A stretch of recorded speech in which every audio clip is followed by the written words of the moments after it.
With profound humble gratitude and love to all venerated enlightened masters, we bow to the Almighty in soulful gratefulness for gifting us with their holy blessed presence. May all beings be awakened by their divine grace. Part 2 of 4.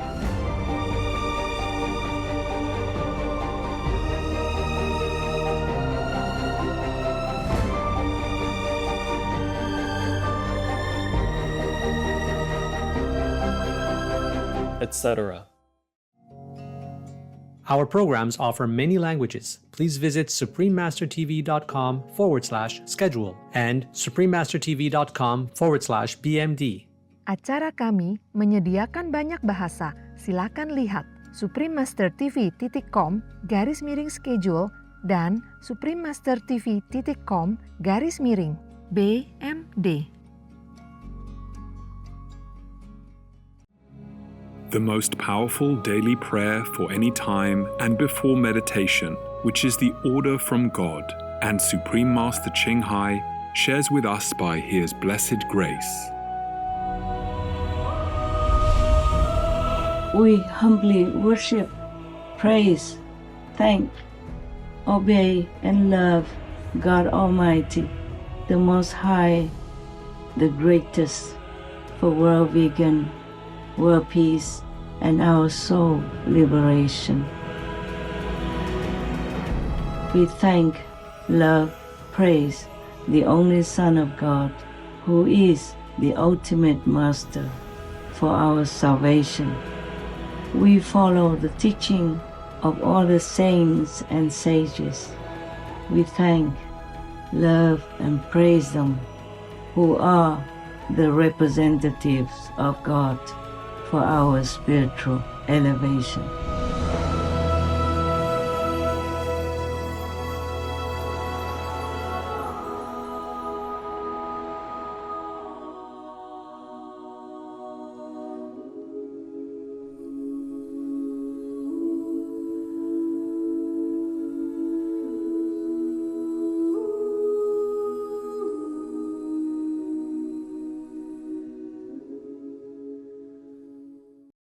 Supreme Master Ching Hai's lectures are not a complete meditation instruction. Please do not try alone. For free of charge guidance, please visit godsdirectcontact.org or contact any of our centers near you.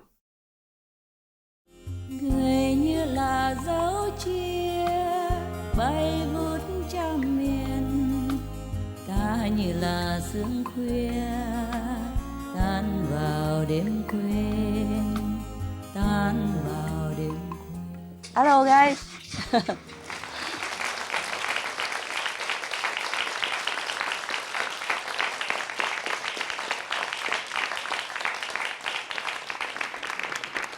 Hey, stand up. I have to stand up also. It's fine. Thank you. Please be comfortable. Please be seated. Love you guys. You're good. Yeah. Okay. Oh, you look okay. very beautiful, Master. Hello. Hello. All these good, hardworking people. Beloved Master, we feel so lucky to be blessed by your presence today. Thank you so much for sharing some of your precious time. And we are so grateful for everything that you are doing for the earth and the multitude of beings here. Oh, don't have to mention it all the time. I can't do it alone. You guys are really a great help. Also, all your brothers and sisters and the vegans outside. I mean, the vegan, waterian, fruitarian, solarian, breatharian, etc., as well as the non-vegan people. They're also helping a lot now, and they are changing to a vegan diet, which is very beneficial to our planet. I'm very happy that you are doing well. I know you're working hard. I appreciate it. Believe it, I do. Okay? We know you do, Master. We know.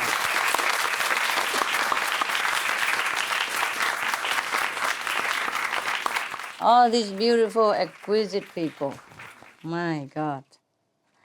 I know you wanted to ask me some questions long ago, some hot topics like Venus and all that. But, we have been busy, yeah? You know that, right? Yes. Yes. And I really squeeze it in so we can have some time together. Maybe, who knows, we can save the planet. Then you can see me every day whenever you want. Huh?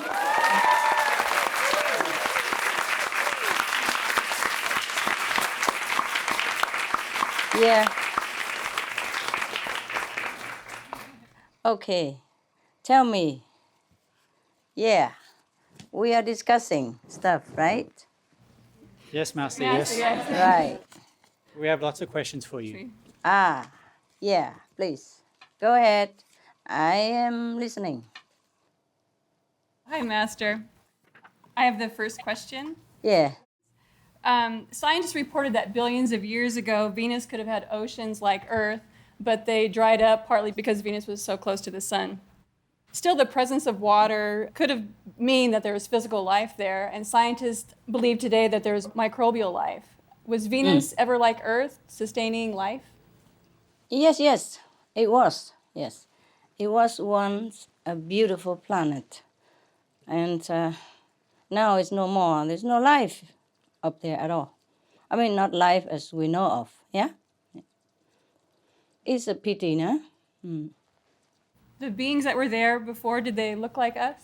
Yes. Thank you, Yes, Master. yes. Yeah, they did look like us.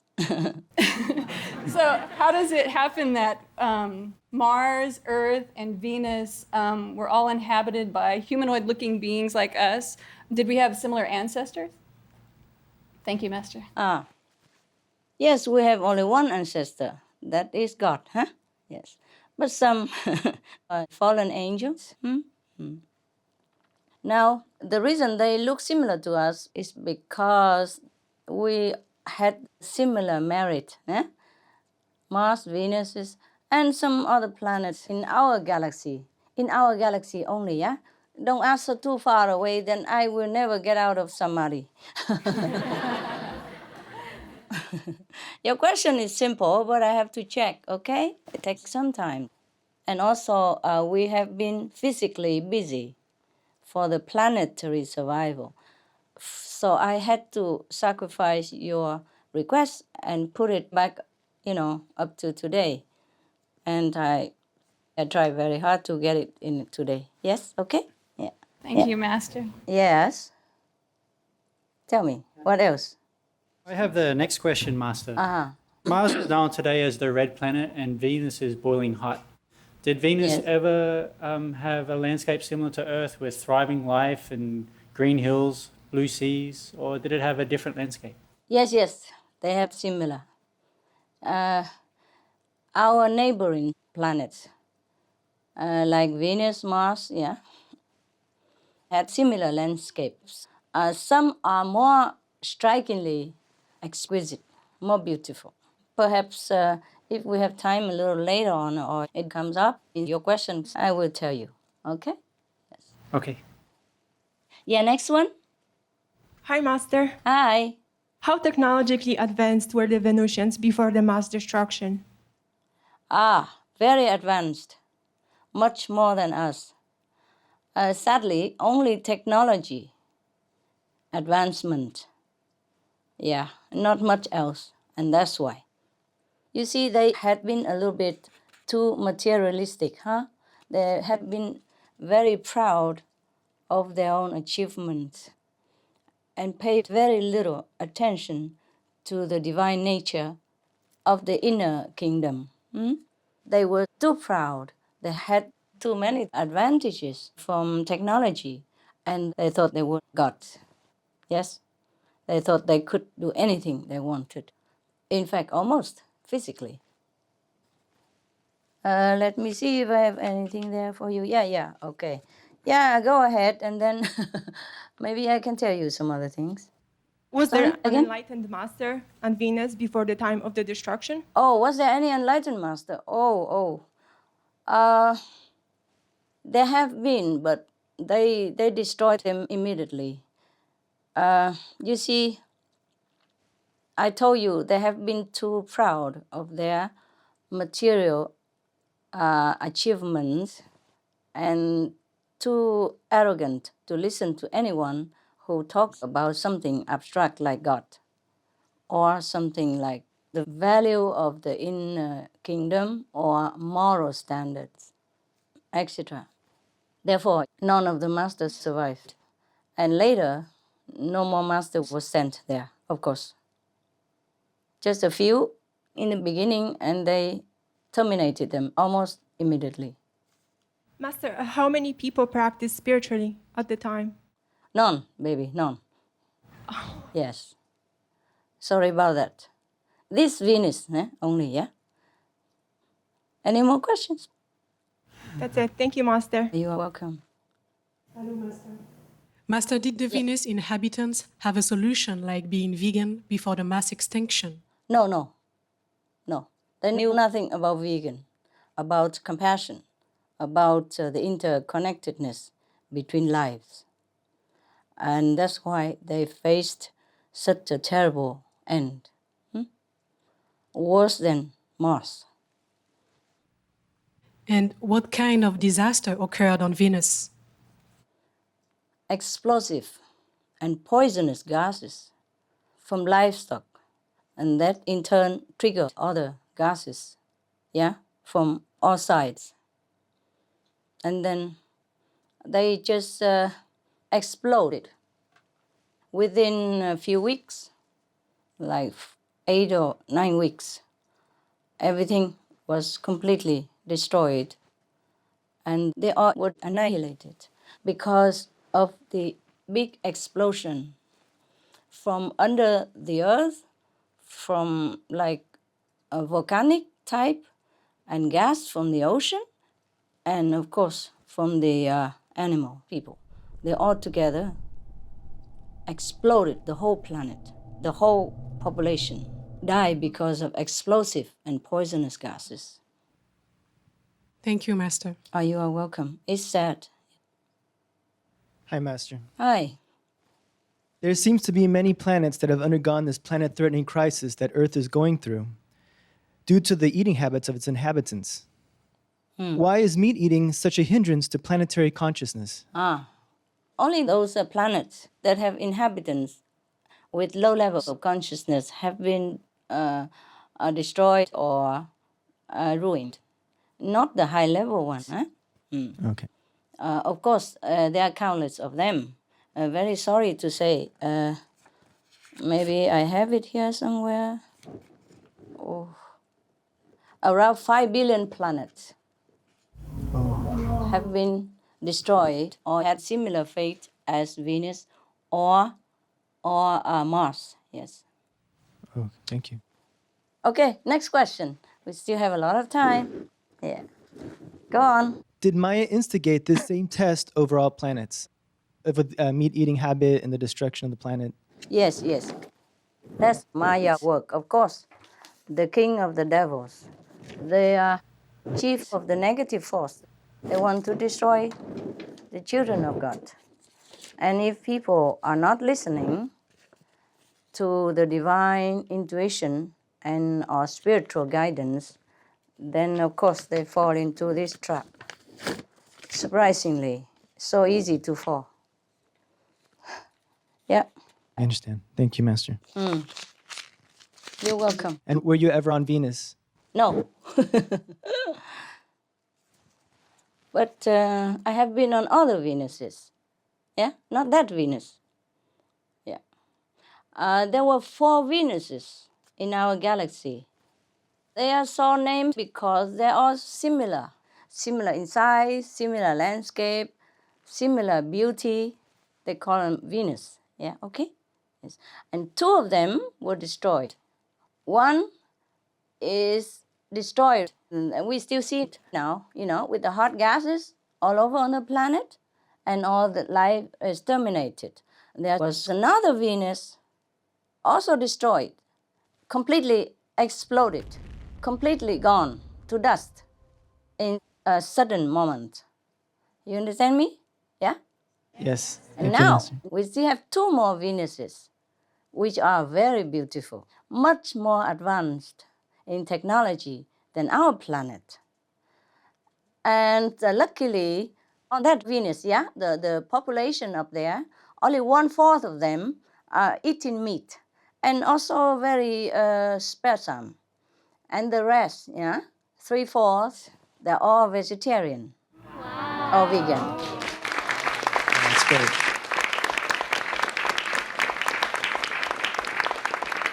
Therefore, they still can have their planet. The other 2 planets, one is still there but boiling hot, and the other was completely incinerated by explosive gas. Understand. Yeah. Because there was some poisonous gas that built up also underneath the surface of that Venus, the second one. Not the hot one now, but the second one, the exploded one. Or poisonous gas built up inside the core of that planet. The planet has an empty core inside, and the poisonous gas also built up in there, as well as built up in the atmosphere of the planet. And that's why that Venus, I just say the 4th Venus, was completely gone. Wow. Like dust, exploded, completely disappeared. The whole planet, not just people. Thank you. You're welcome. Hi, Master. Hi. How are you? Oh, I'm fine. How are you? Very well.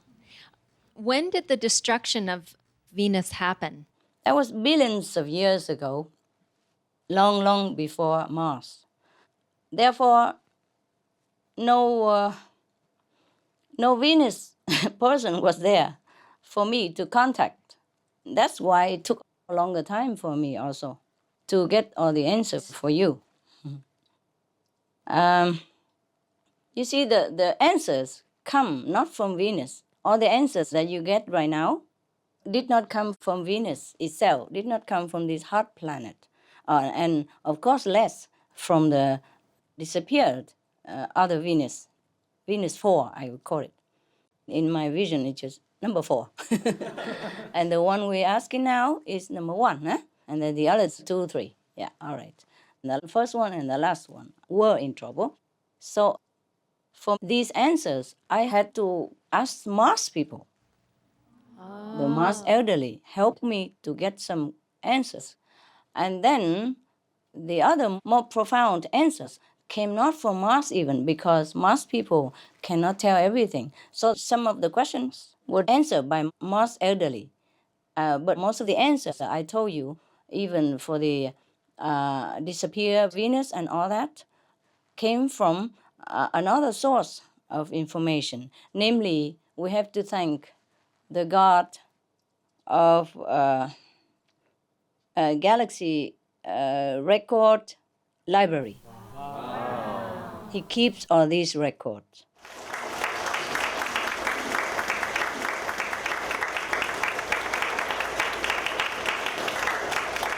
Of our galaxy only, yeah? Yeah. Please don't go too far. I will have to meditate too long. Your question seems simple, but I had to work hard. I don't know which source to contact, because these information don't come from the Akashic Record Library. Oh. Yes, these are from the Galaxy History Record Library, and no one is able to go inside to check, because I guess it doesn't concern anyone. We can check our record in the Akashic Record Library, but we cannot go into this library to check about our galaxy's disappearance or survival. But because the God who is in charge of the Galaxy History Record, he was kind and he just let me know the information. So we have to thank him, huh? Yeah, thank you. Oh, it's a her, sorry. No.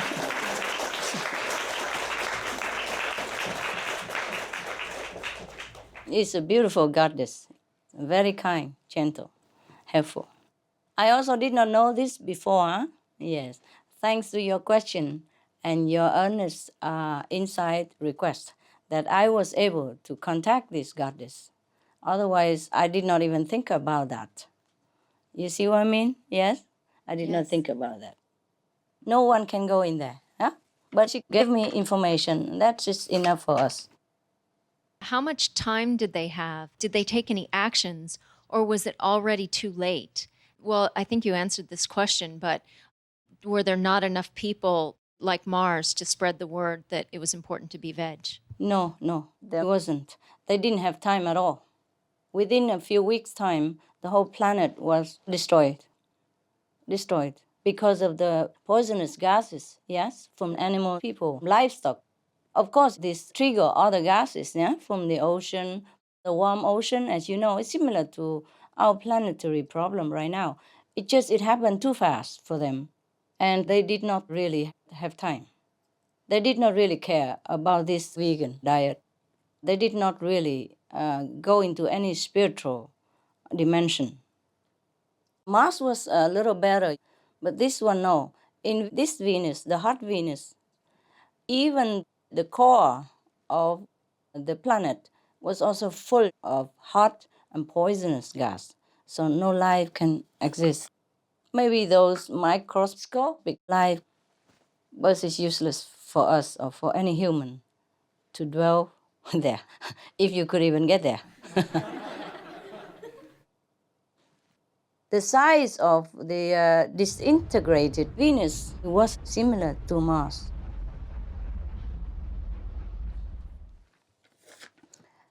Yeah, but the other two Venuses are very cool, very good. They have no war at all, and they have less animal people, meat-eater population, you see. So more or less, they are balanced with the karmic law. Some years ago, I said if we have like 2/3 of the planet's population vegetarian, then we could have saved the planet too. But now it's too late. Now we need the whole planet's population to be, compassionate. Vegan would be the best. They also have UFOs, huh? Yes. The two surviving planets, they have UFOs. Any other questions? Hello, Master. Hello. How are you? Hey, how are you? I'm very good, thank you. ¿Cómo está? Muy bien, maestra, gracias. Gracias a usted. I have a question about which planet was first destroyed, either Venus or Mars, and you tell us already it was Venus. Uh-huh. However, Yes. did Venus ever have the chance to get in contact with Mars planet before the disaster occurred? No, they don't contact each other. The two Venuses that have been annihilated or ruined, they have not much spiritual quality. They don't have telepathy, nothing, because they concentrated all on the physical aspect of development. They did not care about spiritual practice. That's why they got destroyed. Understand. When the disaster happened, did any being survive to the disaster, and how did they manage to survive, and how many beings were able to survive the climate disaster? None. None. None. They're all gone. Some died immediately, some died a slow and painful death within a few weeks. All gone. Humans, animals, people, trees, grass, all. Anything that once existed on this hot planet, hot Venus planet, all gone in a few weeks' time. And the other planet that I mentioned, the fourth, Venus, it was just completely gone in minutes. Exploded. It's very sad. Very sad, I know. And the main reason for the extinction of the fourth planet was because they lived a very vicious way of life. They didn't care about God or any moral standards. Anyone against them or who preached something like divine nature or God, they immediately killed them, but in a torturous way, in the cruelest, most painful, slow possible death. This is a terrible terrible planet. It was a terrible planet, the two Venuses. Though they were very, very advanced technologically, they were nowhere up to spiritual standard and moral standard. Anyone who dared to speak about something that was not materially proven, that person was classified as witches, as whatever name they can call it, means a very worthless person and a bad person, dangerous person. They worried that this kind of person would poison the minds of the planet's population. So they destroyed them in the cruelest way possible in the public so that everybody knows about it. And nobody dared even think in that direction anymore. They just concentrated on developing machines, technology. And they had very comfortable life, so they believe in it. They thought there was nothing else better than this, better than their heaven at that time. Understand. It's really overwhelming to know something like that. It's so sad. Yes, it is. It makes us feel small, no? Because in the galaxy, there's so many things, so many planets, and so much happening. It makes us feel like we're nothing at all. Feel very insignificant, less than insignificant. Thank you ever so much for being in the planet Earth with us. You are welcome. You're welcome. Welcome. Save Welcome. us. Thank you so much. I have to check with my notes, you know. The Martian wise elder answered me only 3 questions, and the rest are from the God of the Galaxy record. I'm very grateful to her, goddess. Yeah, actually, they don't care about God or goddess. Just she looks so beautiful. I think it's a she.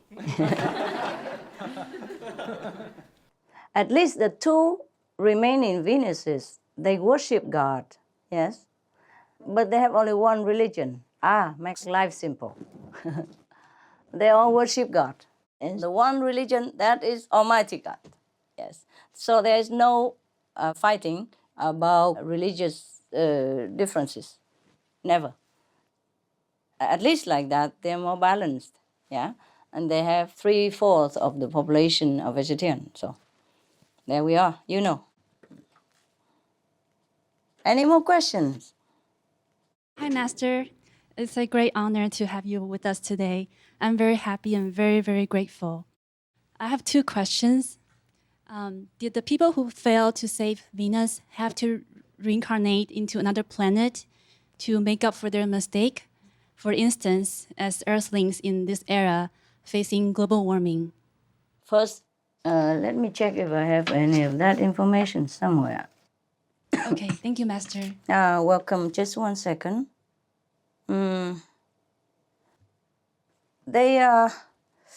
These people, they have been born in a hell-like existence for a long, long time, thousands of years.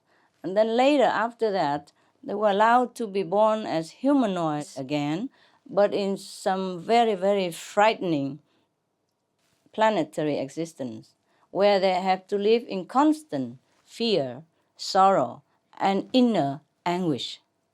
Yeah, it's similar to hell. Will Earth be the last planet to be on the brink of extinction? No, it won't be the last, honey.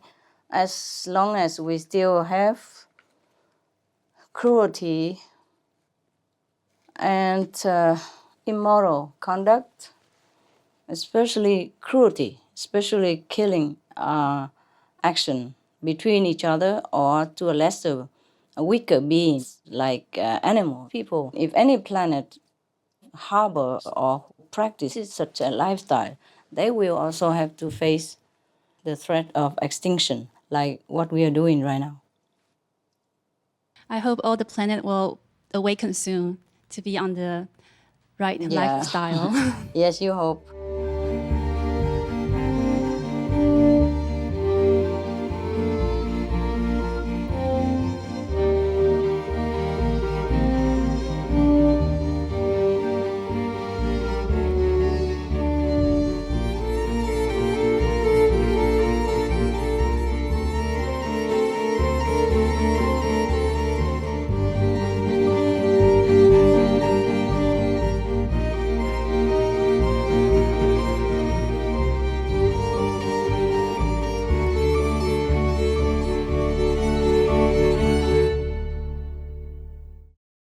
you very That's much, why Master. planet survive first.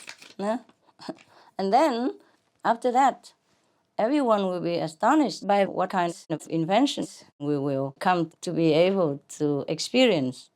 And then we can experience other planetary scenery or visit them, or they can visit us also. And we can have interplanetary connection. It will be very nice.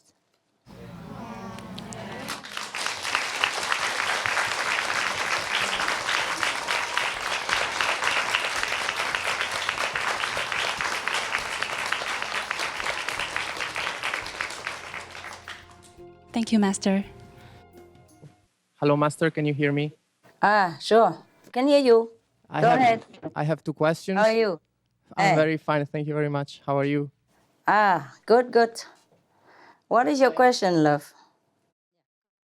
The critical mass has been reached around March 2009.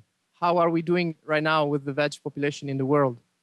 We are getting better. You know, sometimes I watch television, and almost all the televisions are on the subject of planetary trouble and also on the subject of solutions, you know, like the vegan diet. Yes. Today, one of the Russian television flashed some of the one of the advertisements saying that the question, you know, is vegan the only solution to save the planet, etc.? And are we forced to be vegan due to the planetary crisis, etc.? I'm so glad, you know, I mean, maybe we can make it. Who knows? Wow, fantastic. Good, good. And then we can go to see the other two remaining Venuses. That would be great. Maybe, yes. Then you don't have to ask me so many silly questions. Make me awake in the night. You see, because your question seems simple, and my answers are also simple, but I had to meditate and search the whole universe.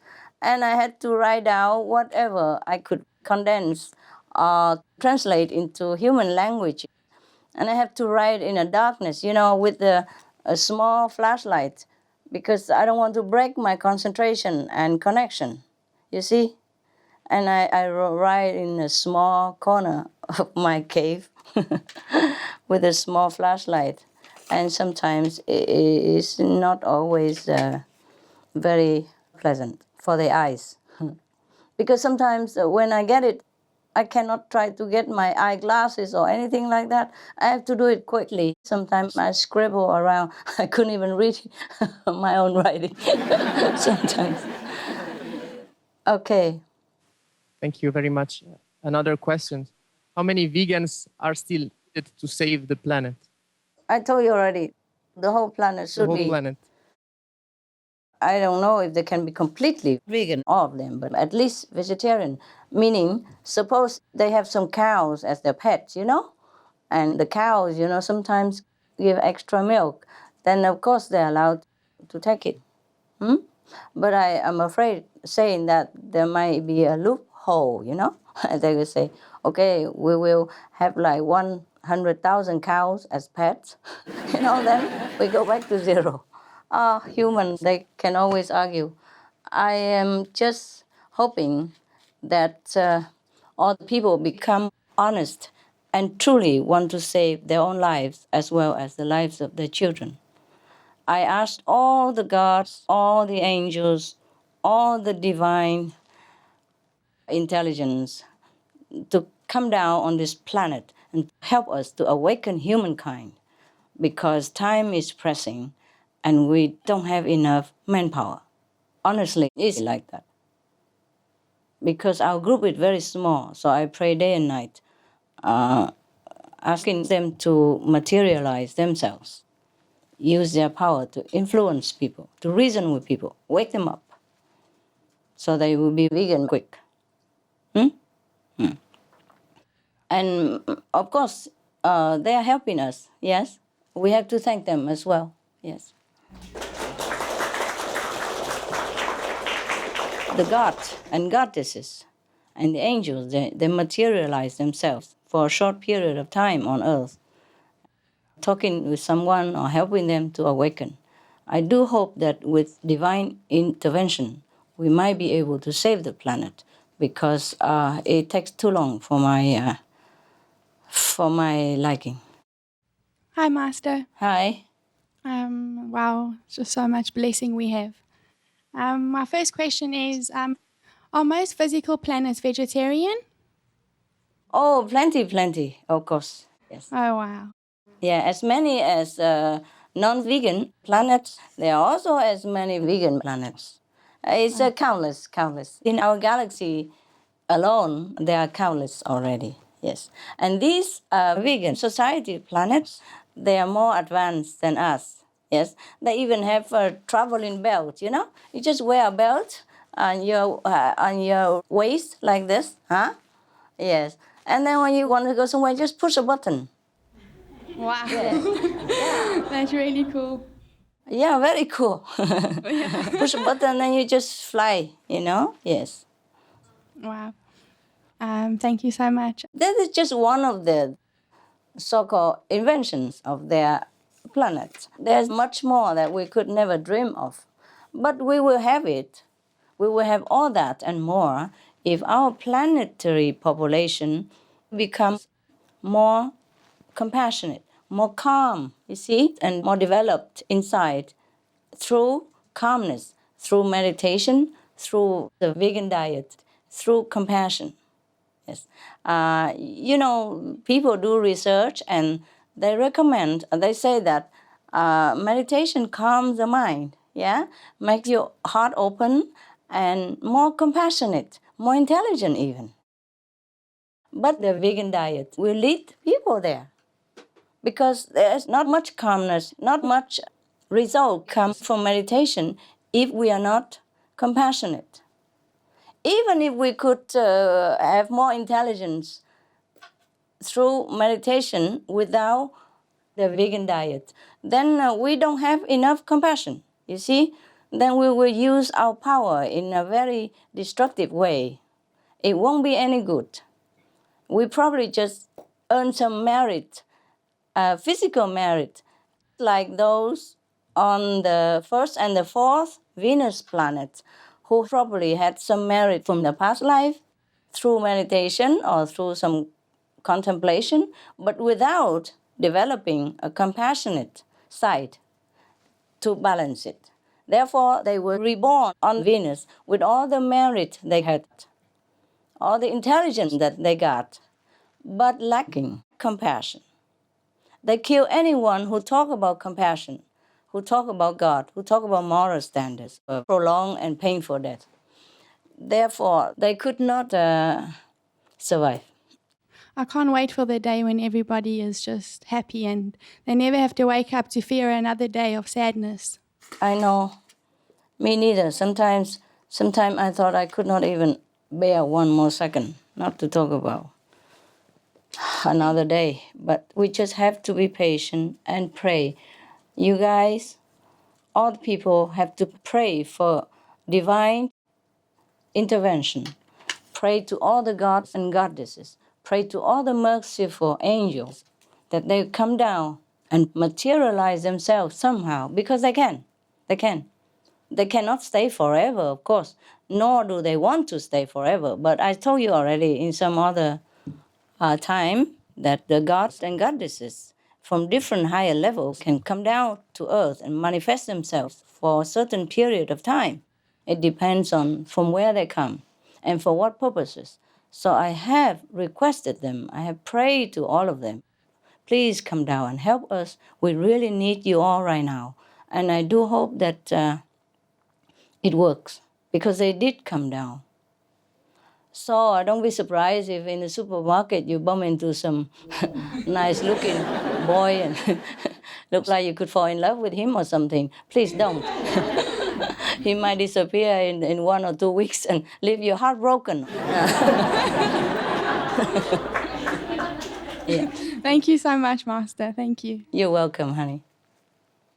My second question is, has there ever been a time in our solar system when it was a community of planets and we were interacting with each other as the same on Earth?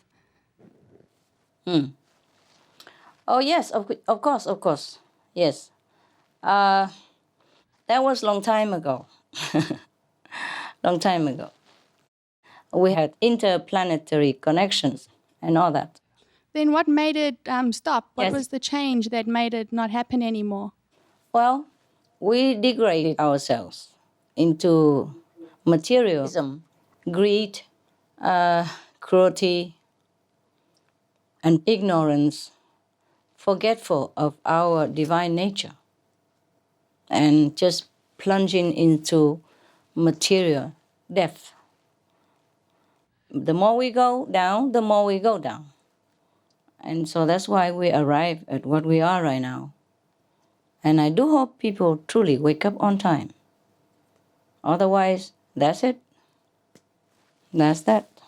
Thank you so much for your time, Master. And I think we all believe that having you over here, we're definitely going to save this planet. Thank you so much.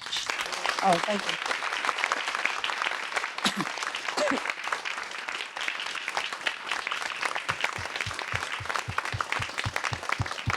Let's hope so, eh? Yes, let's hope so. And you do pray, okay? Yes, Master. Don't always pray to the Master. Yes, thank you. Don't pray to me, making me do all the work, huh? It's no fair. No. You can pray to Master Power in time of emergency. You can pray to Master Power for liberation in this lifetime.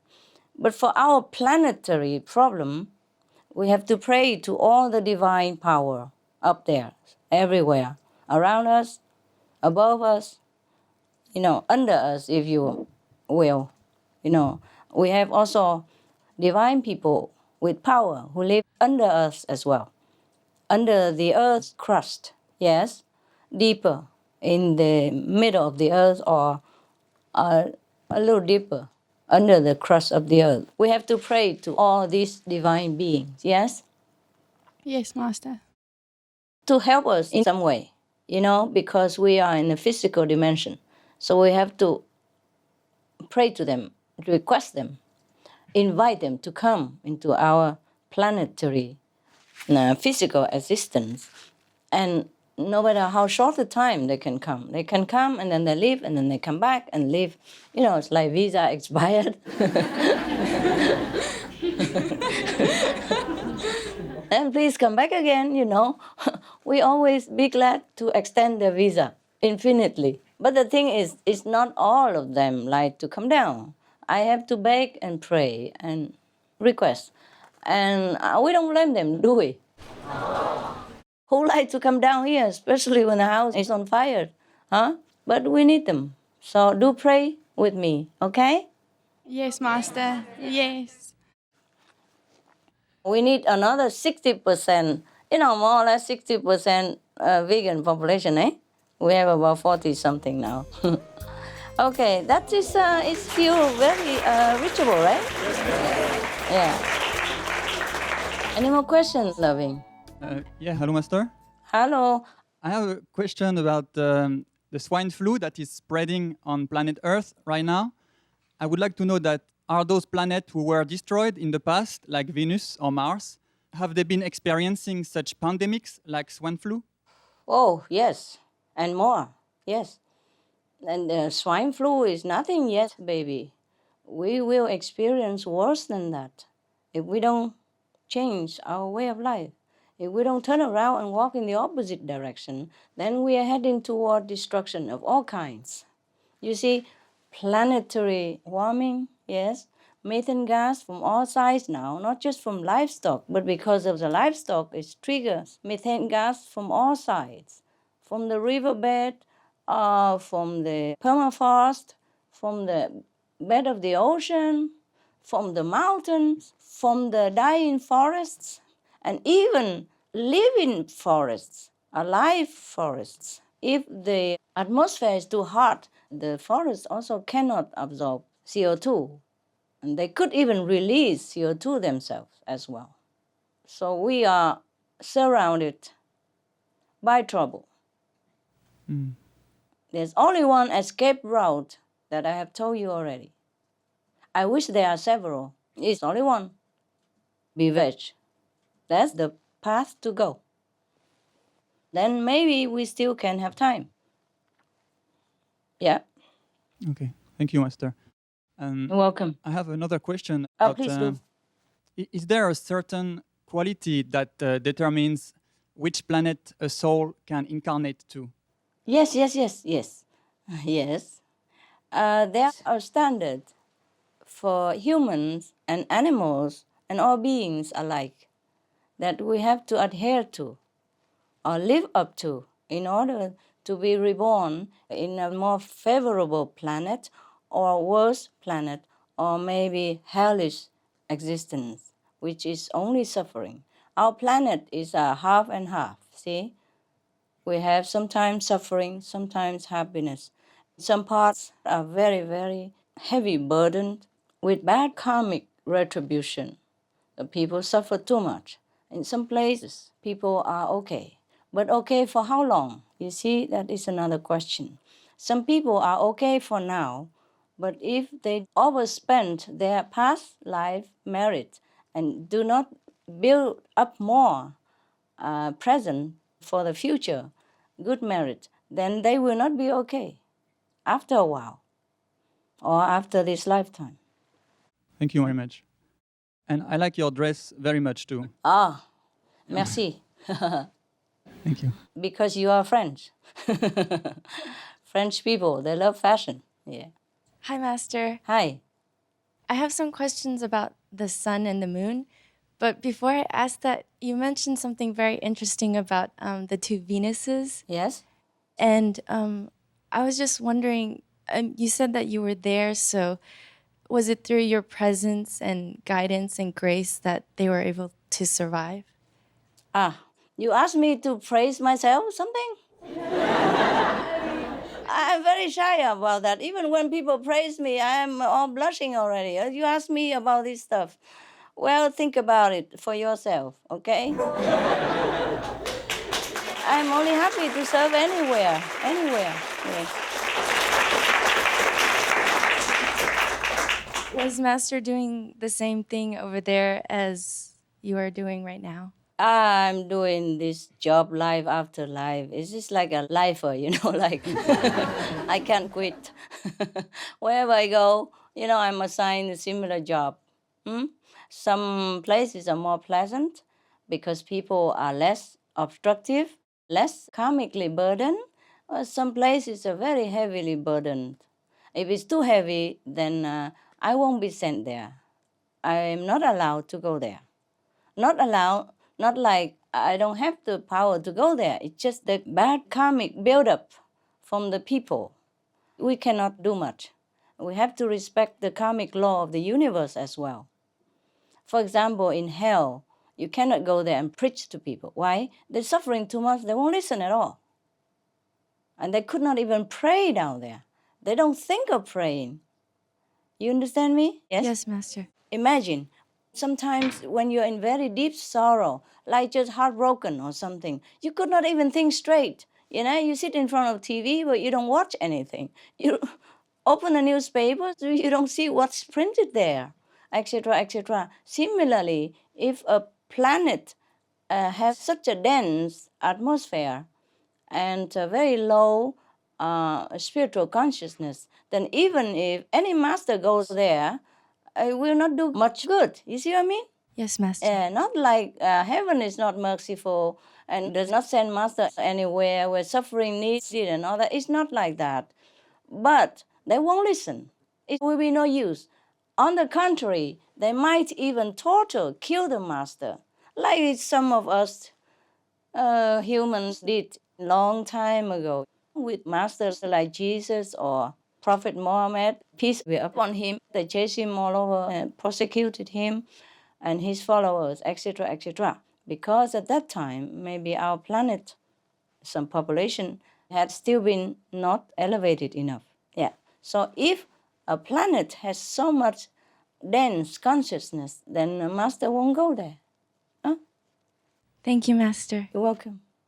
But they will have a chance. They will have a chance. Once they've been cleaned, they suffer long enough, then their soul will be awakened and look for something more worthwhile. Yes, more of divine nature. At that time, they will be reincarnated in some more favorable situation so that they have a chance to study with a master or a spiritual teacher of some kind. But it takes long, long time, sometimes thousands and thousands, hundreds of thousands of years for such souls to awaken themselves if they have done such a grave sin and denying God while living. You happy with my answer? Yes, thank you, Master. You're welcome.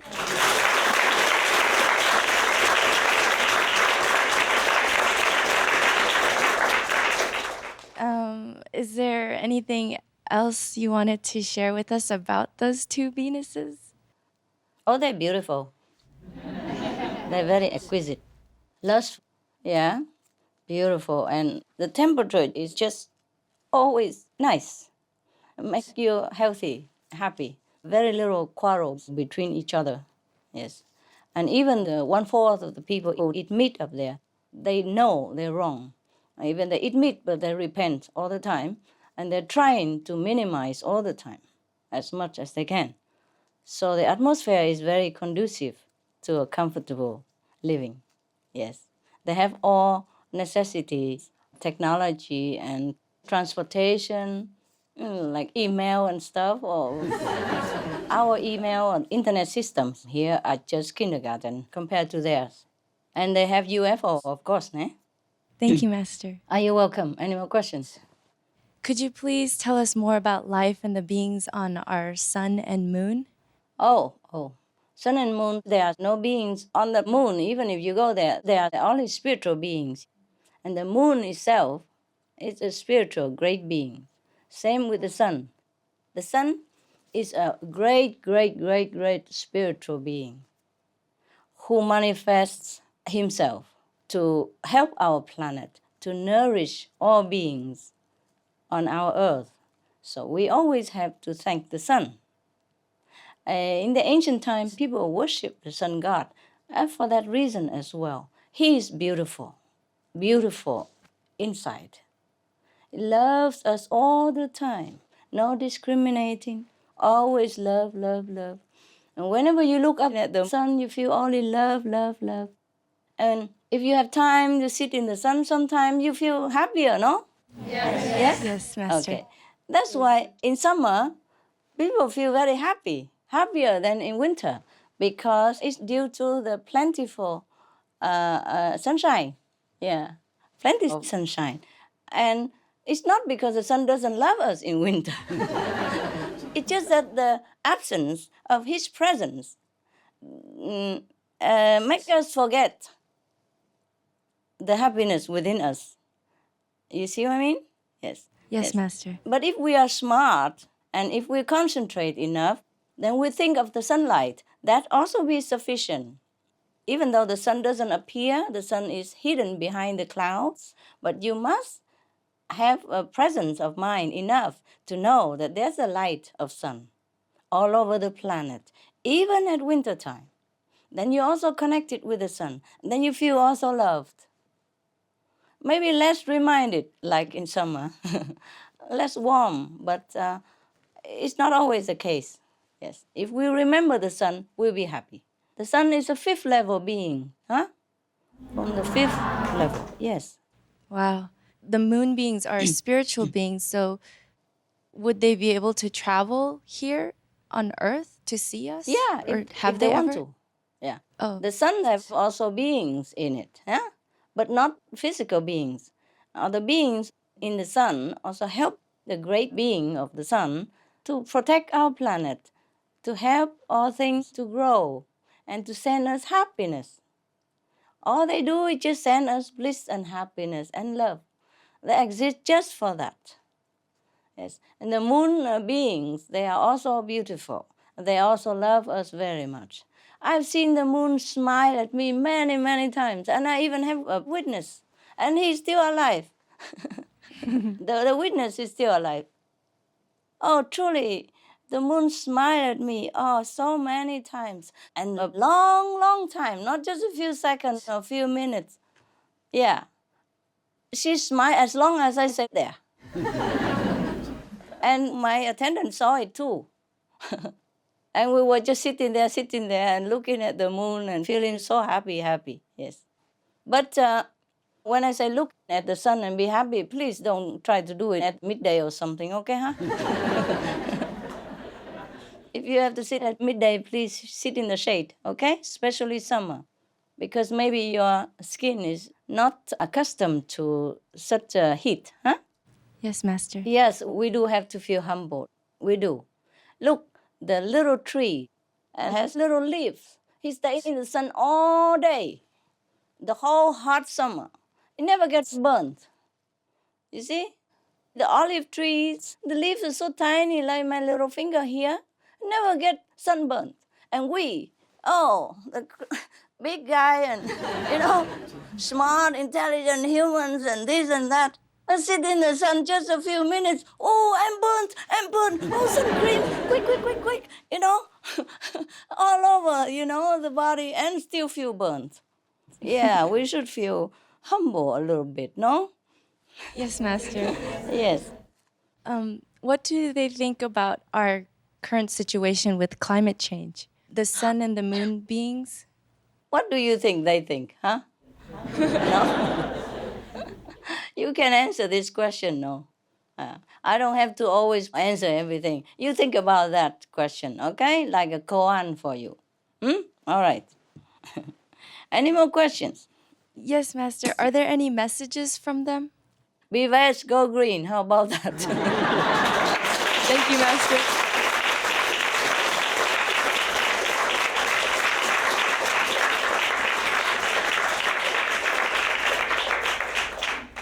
They love us so much, and they're doing what they can.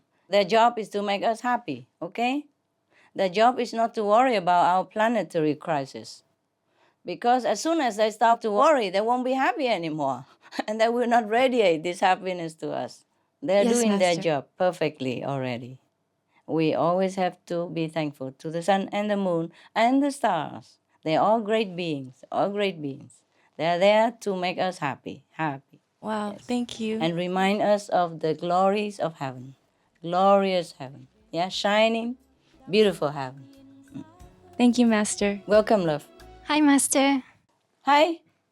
Thank you for talking about the sun. Actually, I really enjoy to watch the sunset. Yeah, that's used to good. do Sunset that. and sunrise is a good time to watch, not midday. And one time I had an experience. We were watching the sunset, and suddenly I tell her, "Oh, did you see that?" And she said, "Yes, they are telling us hi." Yes, It was like yes. seeing all the hands saying hi, hello. Yes. Told you, And we they're feel loving so much and they're kind. love. They bring us happiness all Yeah. the time, all day, all night, 24/7. Yes. Yeah, that's true. So It was kind very beings. beautiful. Yes, so kind. Yes. Yeah. Ah, good, huh? I have proof now, hey? I have some questions about UFOs. Tell me. In Supreme Master TV, we heard the news about how more people are reporting UFO sightings this year. Why is that? Because they worry. These UFOs, they came from us. Huh? I told you that some more advanced beings that live underground. Yes, I told you long time ago, no? Yes. I don't know how many years ago, when I was younger. Well, I'm still young. Don't ask how old. But they came from down there and come up because if our planet is in trouble, say like engulfed by gas and all that, they will also be in trouble. Maybe lesser degree. It depends on how big a trouble we have here. They will have also problems down there. So these UFOs are homemade, huh? Oh. And are there UFOs from Venus who come to visit us? No, they're not interested. Oh.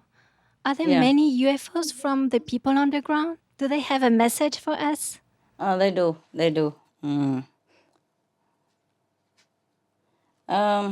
Well, I guess I have said somewhere before, but of course they wish that we have peace with each other and with all beings all around us, because that's the only way to live our life. Yes, but of course they cannot interfere, huh? They know the karmic consequence.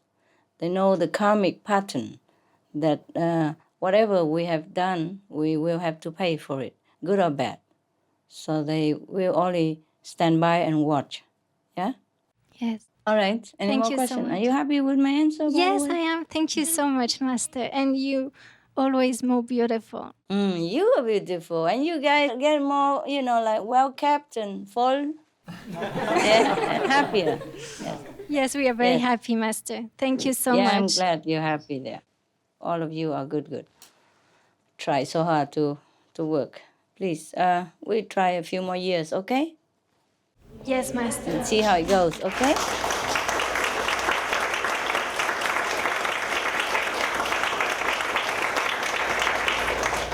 Maybe we cannot try forever, but as long as we can, we try, okay? Yes, Master. Because of different reasons. Maybe we cannot try or help forever. But as long as we can, we do it, okay? With all our hearts. Yes, Master. Thank you so much. You're welcome, love. You're welcome so much. Yes? Hi, Master. Hi. Will the time for living as Breatharian come soon, at least for spiritual practitioners? No, not so soon, not so soon. It's not requested by heaven. As long as you are vegan, we can save the planet already, and heaven is happy. We cannot leapfrog too quickly because of the habit or pattern of humankind. I wish it would be like that, but it's not that necessary.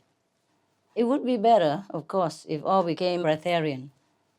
But then we have to take it easy with humankind, okay? See, first I told them vegetarian, and then vegan, and then I told them fruitarian, yes? And then now we are breatharian. Yeah. We can't be too harsh to humankind. They're not used to all this. They're not even used to vegan. You got me, yeah? Yes, Master. A few years ago, you go out and say you're vegetarian, people would laugh at you or think of you like a weirdo or something, even. So please, breatharian, we save it, okay? We save it till the last. Thank you, Master. You're welcome. Hi, Master. Hi. I'm happy Beautiful to see you again. Arabian night princess. Master, why Yes. have so many masters been born in the Middle East? Like whom? Like Jesus, like Muhammad, like Moses, like Abraham? Many masters. Yes, understand. Do you know why? I don't know why. There have been masters all over the planet over the centuries. It's just in some countries they have a system of recording. In some countries they did not. That's that. Thank you, Master. You see, for example, I'm just telling you an example. Yeah? It also depends on the disciple's enthusiasm. For example, Buddhism, yeah? It spread all over China and Asia, yes?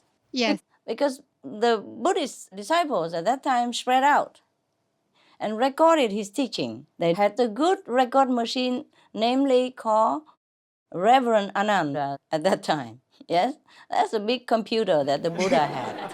So he recorded all the teachings of the Buddha and then store it in India where there has been reverence and respect for spiritual masters. So they kept it well at that time. And no war, no destruction, you see? So they can keep all these records. And later on, they spread, some of them went to China. And then the Chinese had a monk called Xuan Zhuang. And he happened to be a prominent monk. Namely, he was a brother, not blood brother, not biological brother, but sworn brother of the king at that time. So the king sent him to India to request all those beautiful sutras that had been housed in India at that time. So Xuan Zhuang was also lucky, went through all over in peaceful countries, and of course had the blessing of the king and had his power. So he was successful in bringing back all the Buddhist sutras and translated them into Chinese. And of course, China was a powerful kingdom like it is still now. And of course, the king believed in Buddhism. It was like the main kingdom of all the countries around. All the countries around China had to offer their tax or everything every year and had to recognize China as the main power, as a big brother power. You see what I mean? Yes. Therefore, Buddhism spread all over. Whereas, for example, Jainism or Sikhism didn't spread anywhere. Not because Sikhism is inferior or Jainism is inferior to Buddhism. They just had no instrument. You see what I mean? Yes. Yes. Or might not have enough disciples to think of. The situation is different. The development is different. Jainism is exactly just like Buddhism. Yes? Sikhism also helps people to do good. We know that because I told you guys to give the extract of the different religious teachings so that people can have a comparative study through Supreme Master Television. You know that, yes? So Jainism, Buddhism, Sikhism, they are the same. The main principle is the same. But Buddhism spread all over Asia. Jainism didn't. Sikhism did not too much. You see what I mean, honey? Yes, Master. All right, so every country, every period of time, there are also masters. Not just in the Middle East. It's just probably the recording system in that time wasn't very, very favorable. That's all. Thank you, Master. My second Welcome. question is, why is this region constantly in turmoil? Will Yeah, we Middle soon East, see the yes. day when there will be peace in the Middle East? When we are more at peace on our table, everywhere, then there will be peace on earth, okay? Not just in the Middle East, but everywhere. The Middle East is not the only trouble, warlike region. Everywhere else you look. Yes, Master. It's just smaller or bigger. And some regions, they're more magnified and have more enduring war. And some regions just break in here, break in there, yeah? But as long as we don't have peace on our table, there will be no peace on earth. So that's why the vegan diet is the beginning of peace on the planet. Yes, Master. Yes. I wish your country all the best, though. Of course, you know that. I'm trying my best. Yeah, they are changing now. There are many people from Jordan. They became vegetarian. Yes, that's why I ask you guys to air all these countries' culture. Thank you, Master. Thank you for all what you are doing for the Middle East, for all the people in the world. Thank you so much. Well, And it's my especially pleasure. for the animal. I'm Yes. happy that we are saving the animals. Yes, we are doing that, love. We are. And thanks to you, thanks to all of you, your diligent effort. Very, very, very big help. Yeah, all of you. All of your works bearing fruit. So please have my gratitude as well and continue, okay? Hi, Master. I have a question about Iran because you said it's not a big problem only there, but there are also problems everywhere. Yes, But, yes. You're Iranian, of course you're concerned about Iran, Exactly. Go That's ahead. why. It's all right, love. Tell me. Would you please shed some light on the situation in Iran? That would help the Iranian people. Would you please say something about the current situation in Iran? I am very troubled.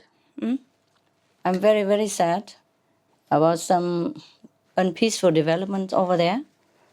It also took me by surprise. Yeah, took me by surprise. And I love your people.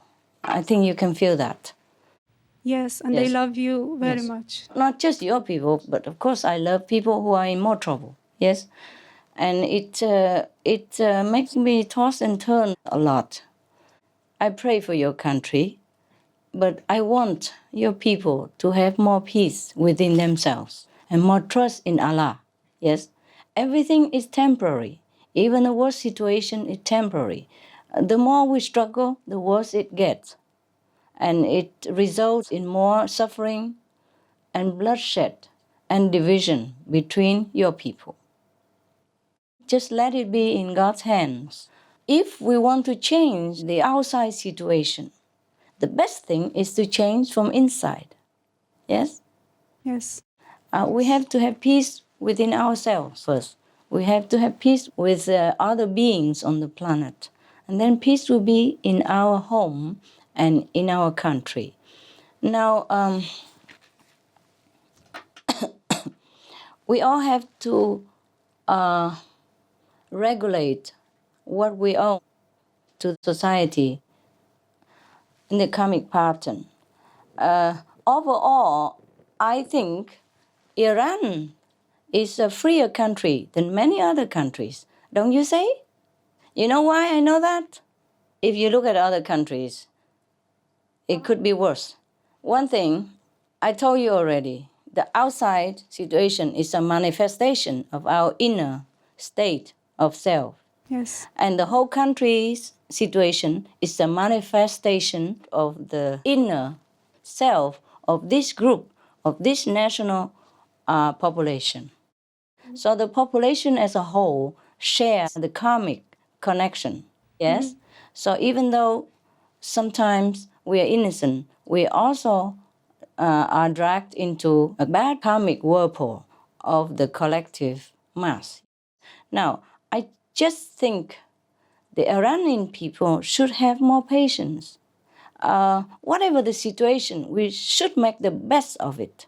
We should be thankful that Iran has peace, you see, in the whole nation. Yes? Because they have peace. Therefore, many extraordinary inventions have happened in Iran. Yes, yes. Recently, I heard they even are making artificial lungs now.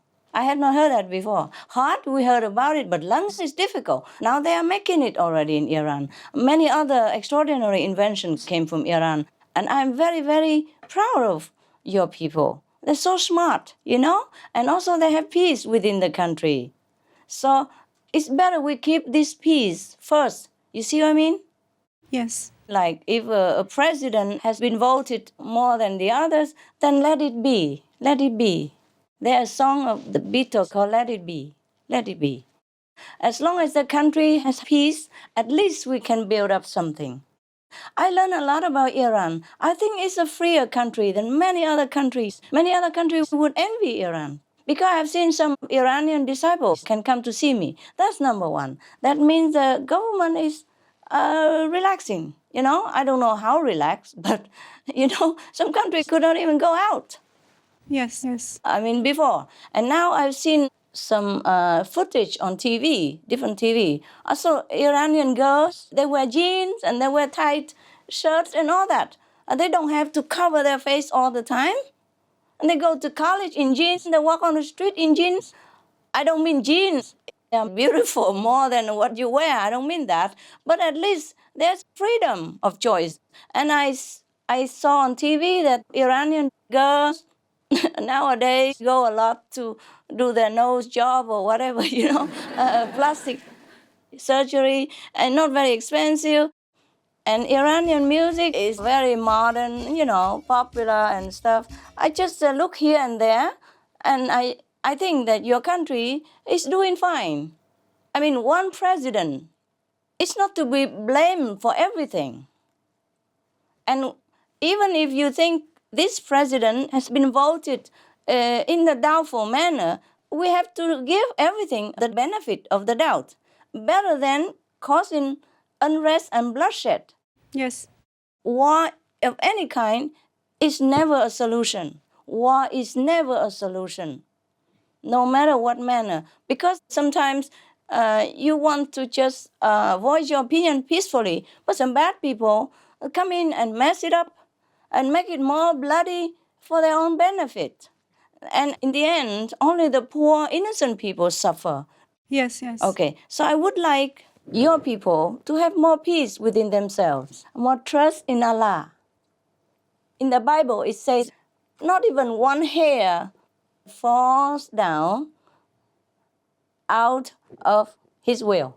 Everything works according to His will. I hope you people trust more in God. Because the more we resist the situation, the more tension builds up. And I don't know how much more trouble it will be. Yes. We should look at the whole nation as a family, yes? And maybe some members in the family are not to your liking or are behaving in some way that is not favorable. But we have to be patient, yeah? We have to be patient. Better than suffering, bloodshed, division, and war within the country. You've seen it yourself. Many countries have civil war, brother against brother. That's worse. Yes. Having a president better than no president, for example. And who knows? Maybe people like him. He has been president a long time. I have to be frank. And he has helped a lot of poor people. And people still like him. I'm sure that they like the other candidate as well. But maybe the people, the whole population, have not enough time to study the other candidate as long as the existing president, you know, I mean, the old president. So it's possible that he has been voted. Yes. I'm sure that the new candidate also is favored by many, many people, but not necessarily more than the other presidential candidate. Yes. I have nothing to gain from your country, from any president or candidate. I'm just telling you because you asked me, because I wish peace on your country. Only in peace can we develop anything that is beneficial to the citizens of the nation. Only in peace can we talk, nicely around the table. Only in peace can we have enough mental power to think of what to do next in the future for the benefit of the whole country. We are in a habit of wanting everything, but this world is not a place for us to have everything we want on the plate, because we have to earn it, we have to create it. Heaven is our own making, yes? Yes. And if the country, the citizens are virtuous, good, then even a bad president will turn good. If the whole country is not equipped, then even good president cannot do much. Yes, yes. So take whatever God arranges, even if you think it's not proper. Who knows? Who knows what is proper in the heavenly plan? Yeah? Yes. Okay. I love your people. Any side, any opposition, any position, winner, loser, I love them all. I hope you take my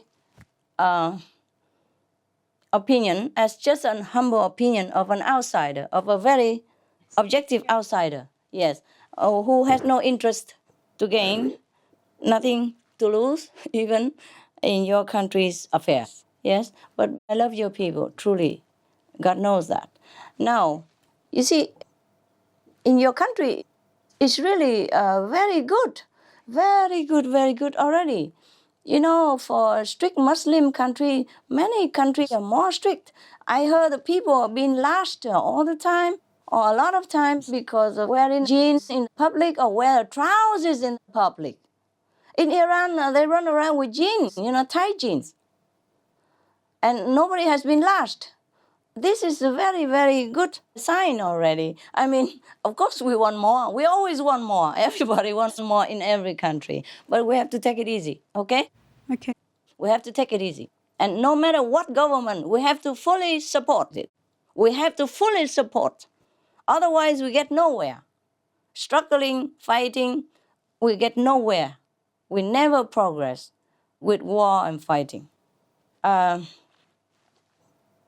You see, you never heard in Iran that people get lashed for wearing trousers. In some countries, you wear trousers, you get lashed. Be constructive, not always criticizing. Any government, we have to work fully with it. Remember, Americans, last time, the voting season, between now President Obama and Senator Clinton, yes. Hillary Clinton, yes. Yes. They were both almost, like neck to neck in popularity. But in the end, only one of them should be running. Otherwise, the Democratic voting will be too divided. And then they might lose to the other candidate of the other party. Do you remember? Yes, Master. So they sat together, talked together, and Hillary Clinton got out. And not only she got out, she went all out of herself to support President Obama. Yes? And yes, we can, she said. Yeah, at that time, not many of her followers really want this situation because looked like she could be also winning. But you see what I mean? They put the interests of the nation first. They united together to show the world that we are grown up. Yes, Master. That we are Americans. That we work for America. We don't work for personal glory, gain, or lose. Yes, Master. That is what I call a great statesman or woman. Otherwise, we get nowhere, okay? Yes, Master. Right. Okay, any more questions, Loving? Just a question about Iranian initiates. Can they bring the level of consciousness up somehow higher with their meditation, Sure. with their practice? Sure, if they have enough people. Yes. And raise some collective karma, maybe? Is it Yeah, possible? Sure. Yes. Okay. Sure. Yes. It's already much better. In a former time, not long ago, Iran was in a tight spot, no? Yes. War was almost breaking out Yes, Master. between big power even, or neighbors. Yes. They're getting better. Just give your government some time, okay? Give them some time. Okay, They yes. need time and support. Mhm. They don't need too much criticism and opposition because even good governments cannot work in this kind of situation. Give them a chance, okay? Okay. The whole government is good. The president is only one. You have to trust in the whole system of government, okay? Okay. Yes. How long can he be there? Any president in Iran? 4 years? 4 years, yeah. Yeah, 4 years. Go fast. Why make trouble and bloodshed and people who have to go to prison and suffer so much? It breaks my heart. It breaks my heart. It goes nowhere like that. I told you a story. I tell you again, okay? Yes. I tell you again, for your people. I don't know if what I'm saying would incur any disfavor from your people or not, but as a spiritual person, a spiritual practitioner like yourself, I uphold the truth, yes? Yes, And I have to tell the truth at all costs. Just like we told about meat eating and alcohol no good, drugs no good, and cigarettes no good. I know I'm against big corporations and perhaps endanger myself. Or I did endanger myself. I am still in danger myself. But I still have to tell the truth, okay? Yes, Master. Now I tell you a story to illustrate my point. Long time ago, there was a country that experienced one dictator after another, one tyrant after another, yes? And there was the last one, the one that was existing, seemed to be the worst one compared to all the previous ones. But there was one old lady who has been living through these dynasties of tyrants, going to the temple every day and praying for the present tyrant to live long, as long as possible. People hated her. Some scolded her and asked her why she was like a traitor of the country. The whole country is hating this dictator and tyrant, and she's the only one to go to the temple and go to church every day to pray for his longevity. And why? So she explained, she said, well, when I was younger, there was a tyrant, and we all felt that he's very bad. And I prayed down with him, and then he was down quickly. And then came another one, worse than the one that I prayed to be down. And then I prayed for him to be down also, and then he was down. down with him. And then another one came. Worse than the first two. And then now we have this one, because I also pray that the third one also down with him. Yeah, I pray to heaven to punish him, make him disappear. And then he disappeared, and this one we have now, the fourth. It's worse than all three previous ones. So this time I don't dare to pray down with the dictator anymore. I pray for him to live long, because I'm afraid if he's down, maybe another one comes worse than this one. You see what I mean? Yes. Yes. Sometimes we have to pay. Sometimes we have to undergo fire. Sometimes we have to pass the test of heaven. So whatever it is, let it be. We can only do it all in peace and patience. Yeah, understand? Yes, Master. Okay. Thank you. Okay, you're welcome. And maybe one last question. Yes? What is needed to have a bright future for my country? As your people have to change. Okay. Change in the way of Allah. Change. Study the Quran and practice the Quran. We have picked out many of the sayings of the Prophet. Peace be upon him. Yes. Heaven will bless the one who is merciful to all beings, to others. You see what I mean? Yes, yes, Master. We have to stop the killing of animal people, and of course of our own people, at any cost. Yes, Master. Because killing will beget killing again and again. And heaven is not pleased when we treat each other or treat the animal people or any beings in an unmerciful way. If we want mercy, we have to be merciful. If we want a bright future, we have to offer that to others. Mm-hmm. Whatever we want to have ourselves, we first have to offer it. If you want apples, we have to plant an apple tree. Mm-hmm. Somebody has to plant it. At least we have to earn the money enough to also buy it. Yes, Master. In this physical world, we have to earn everything. And the best thing is to earn it by virtues and spiritual merit. But it's all in the Quran already. Yes? Mm-hmm. Be good to strangers. Be a good guest on earth. Yes? Be merciful to all creatures. Oh, Ali, don't eat meat. Don't eat meat. Yes? Understand me? Yes, yes. I know that those main points that the Prophet, peace be upon him, had told people, not just for Iranian people, but this principle can apply anywhere, that people have to change from inside, have to live according to the way of heaven. We have to study the Quran more and apply those principles to daily practice. Thank you. Okay, thank you, Master. Thank you very much. Welcome.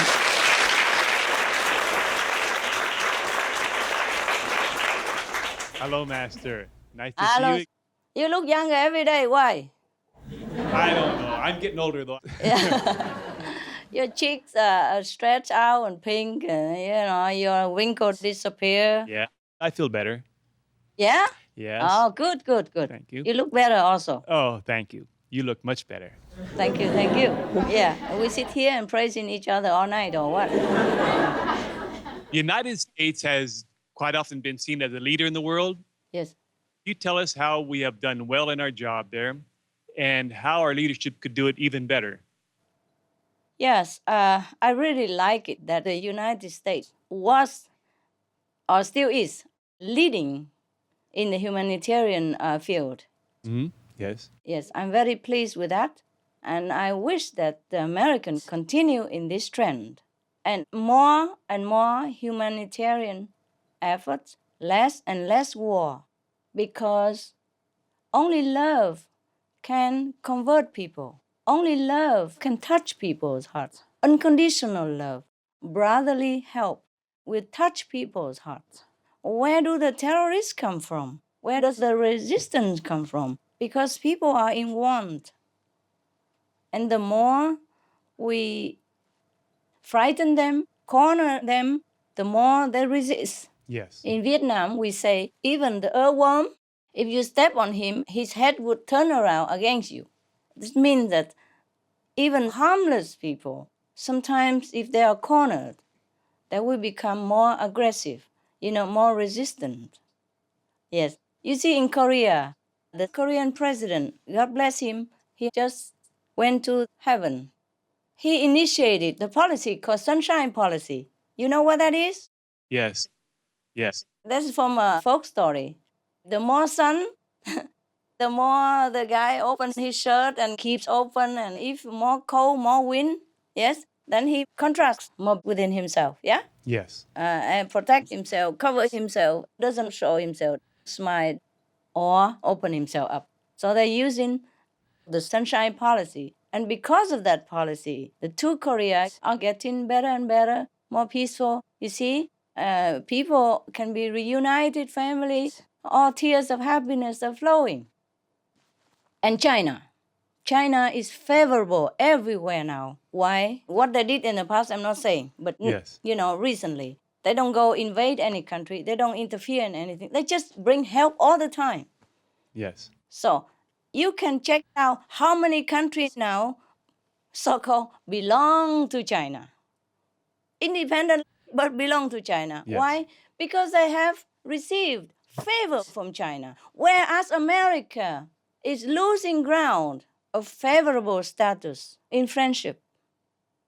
So I want to tell your people, learn from history. Learn from the lessons of love. Only love and friendship can foster love and friendship. Anything that frightens people, corners people, results in war, trouble, and more trouble. You know, you can always call them terrorists or resistant, whatever, but if you kill this group, another group will come up because they're all connected with each other and they want revenge. They don't care what happens. They feel that if their friends have to die from an American's gun, so they feel they have to revenge. And sometimes in anger, people do all kinds of things which they themselves may also regret. And of course, regretfully, it will cost American life as well. When your new president, namely President Obama, came to office, you have asked me a similar question. Said, what kind of message do I have for your president? I say only one sentence. Love expands. Fear contracts. And love unites, fear alienates. It's always been like that from time immemorial. It's not my wisdom. I just learned it from all the wise counsel of the elderly of our planet. And it has always worked. You know, they have war and peace strategy. Mm-hmm. War strategy is easy. Just send everybody out, killing each other. You know, all the youth, the beautiful, handsome Americans against another country's youth and handsome other natives. Yes?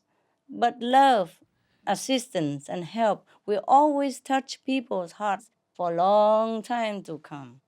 America should use their power, their financial privilege Mm-hmm. to help the less developed countries. Yeah. To help the Let's- underprivileged. Yeah. Rather than have an army to fight, have an army for Yes, peace. yes. You will see if your people concentrate all your financial favor from God, yeah, use that to help others, to help all the weak and needy countries. You will see. You will see. You don't have to fight. You will win all wars. Yes. You win all the people's hearts. You see, learn from China. Learn from the Chinese government. The Chinese government is doing well. Why? Because they study peace strategy from their books of wisdom of peace. They have kept records of war and peace in their country for thousands of years, and they still study them. War, anybody can make. Peace, it takes great, courageous leadership to materialize it. Okay, thank you. I don't want to Thank get you very into much. bigger I agree trouble. totally. Thank you. You asked, I have to tell you. Hi, Master. Hi. Some religious scripture in our like, mention about Hoi Lam Hoa. Dragon and flower, huh? Yes. Could you explain about this Hoi Lam Hoa? Would it be coming soon? And does it mean that there will be enough vegetarian at that time to save the planet? What do you think? You don't know. I tell you a secret. Yes. I came down in the year of the dragon, although my body was born in the year of the tiger. Okay? And my first ever name was Flower. If that means anything to you, I'll let you guess. Okay? Yes.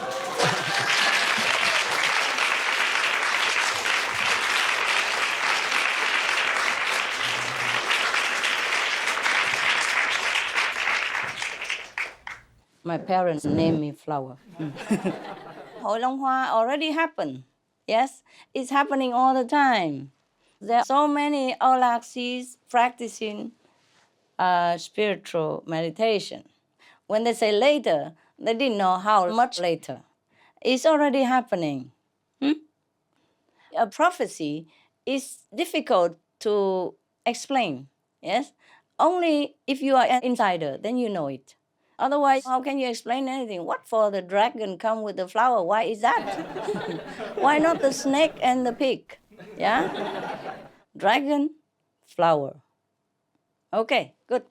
And of course, if there are more and more Vietnamese or overseas people practicing vegetarianism or even our practice, then it would be much, much better for your country and for the world. Thank you. It already happened inside the Vietnamese initiates. But not all people know that, of course.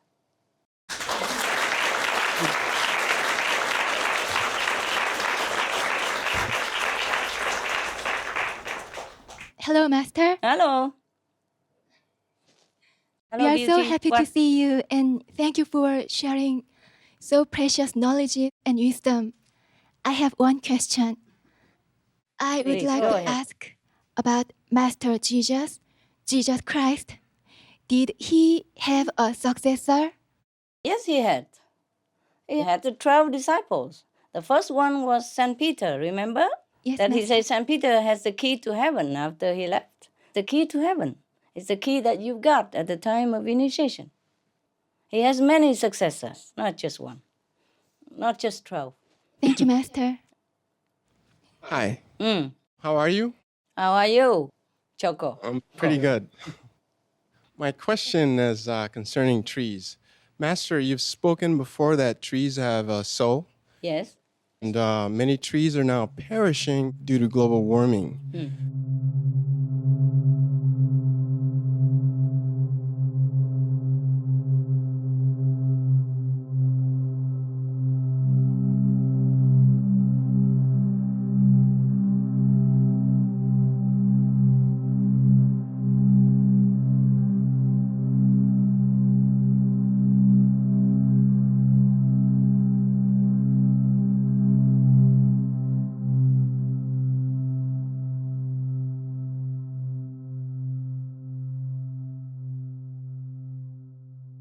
So my question is, can you please tell us if trees are like animals, they're closer to God, and that when they die, they go immediately to heaven?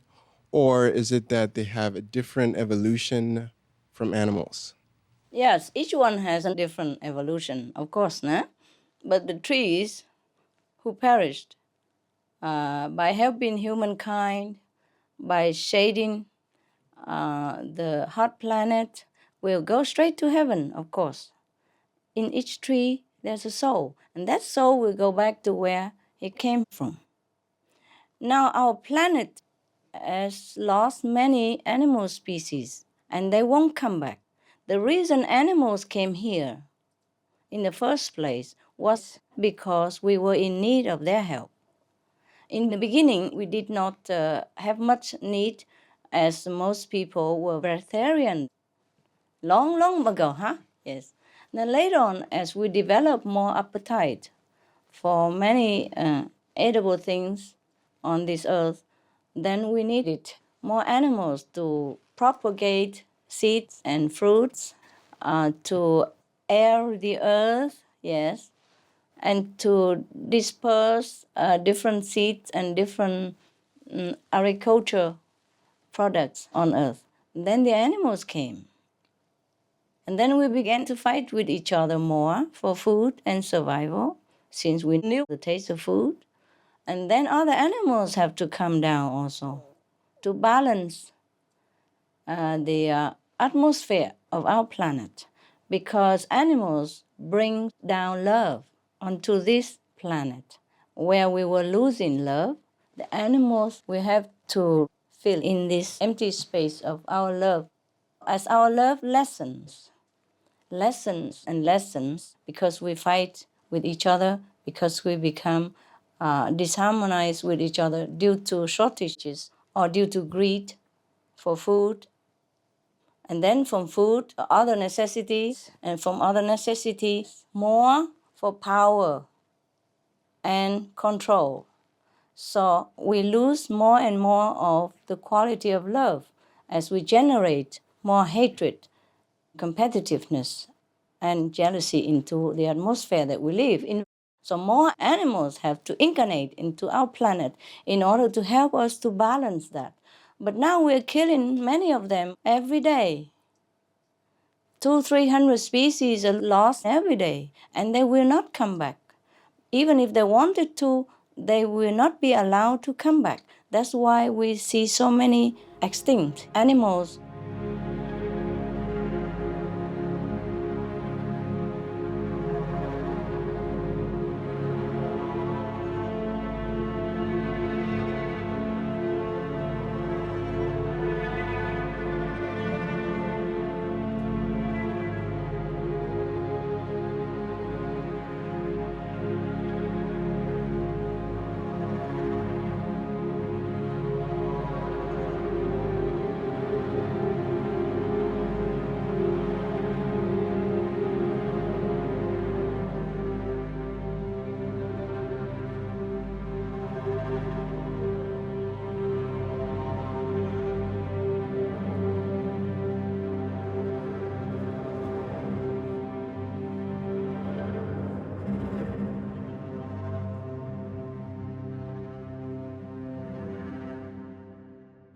The endangered species are already extinct. We will never see them again because they came here to help, but we harm them instead. So heaven will not allow them to return.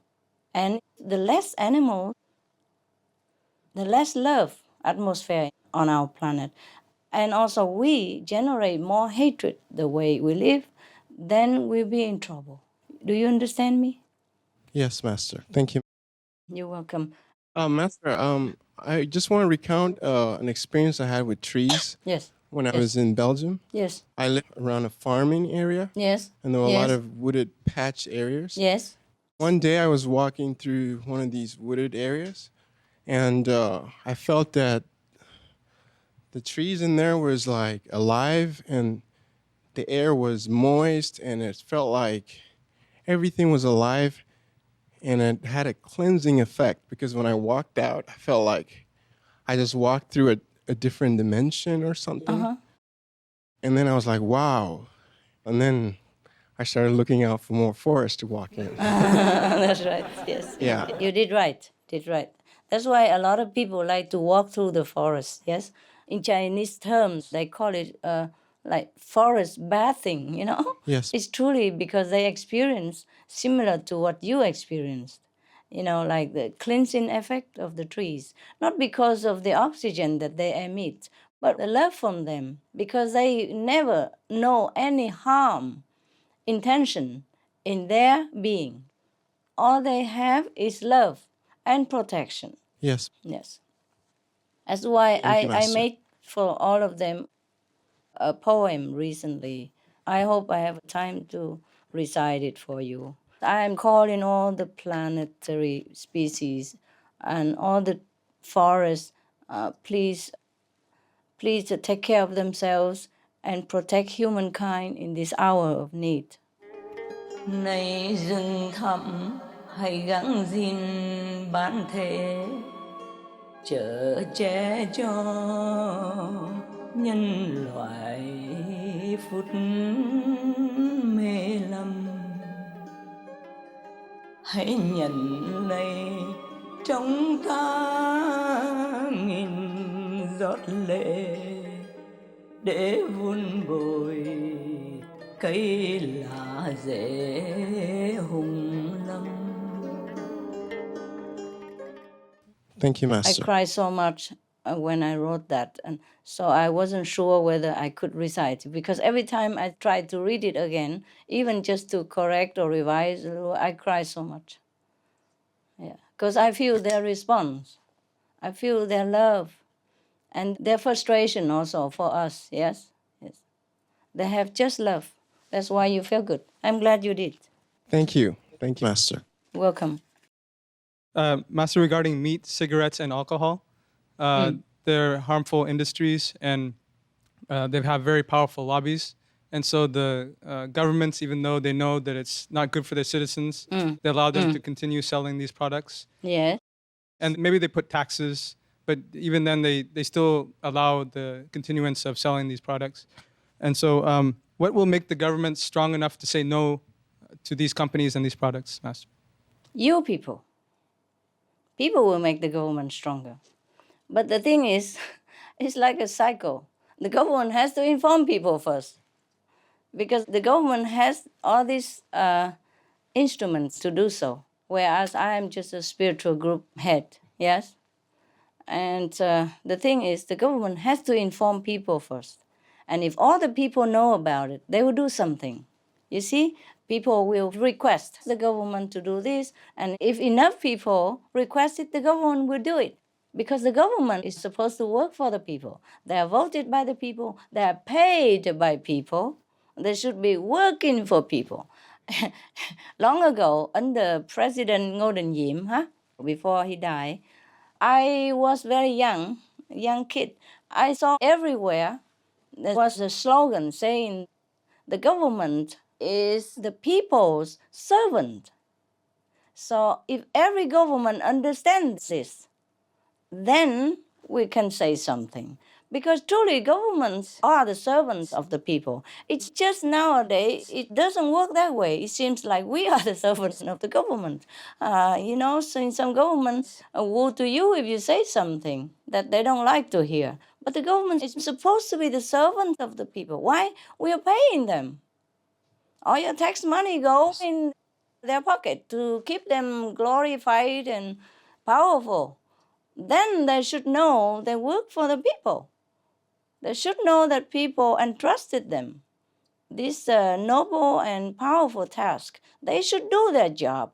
Yes? Yes, I agree. Thank you, Master. You're welcome. Hi, Master.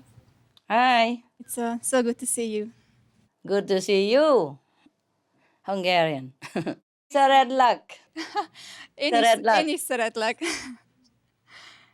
In a recent interview, Master said that if the current unnatural factory farm practices continue, we would see an even larger pandemic than the one in 1918, which killed 100 million people. I would like to ask you to share more about the devastating effects to humanity, the ones we could avoid if we end meat consumption. Not I who said that, huh? Yes. There was some scientists who said so, yes. And I quoted them, yeah? I did even say scientists, and I quoted it, yes? Whatever I say, I say. Whatever I quote, I say, I quote. Yeah, not everything I said. I cannot be all-knowing and all-answer machine, Besides, even if I know, if the scientists say so, people should know, you see? If a doctor so-and-so, NASA scientist or top position something, then people will listen. That wasn't I who said that. I forgot his name. Anybody remember who said that? It was Lori Garrett, who is a Pulitzer Prize award-winning journalist and also scientist, because she's an expert in this issue. Ah, wonderful. Thank you ever so much. You see, that's fine. It was on Flying News on Supreme Master Television. Yes. Now, you see, it's logical enough for all to see. It's as plain as your nose or mine. Now, if everybody doesn't stop this meat-eating habit, our planetary fate is going to go into the toilet as well. Even they say we developed vaccines and all that. Now we are helpless against this. It just keeps mutating, you know. Right now, it's already frightening, but I don't know in the future. Even scientists say this, that it could be more frightening when they mutate into a more deadly virus. Right now, it's already deadly, and they say it could mutate more, and it's logical. Even with all the vaccines, we are helpless against it.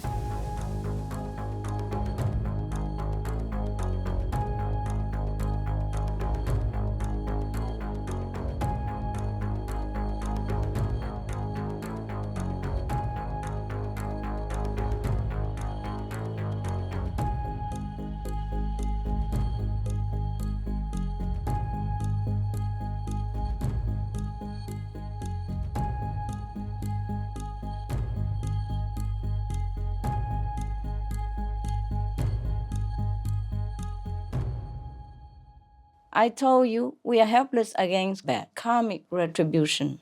We pay for what we do.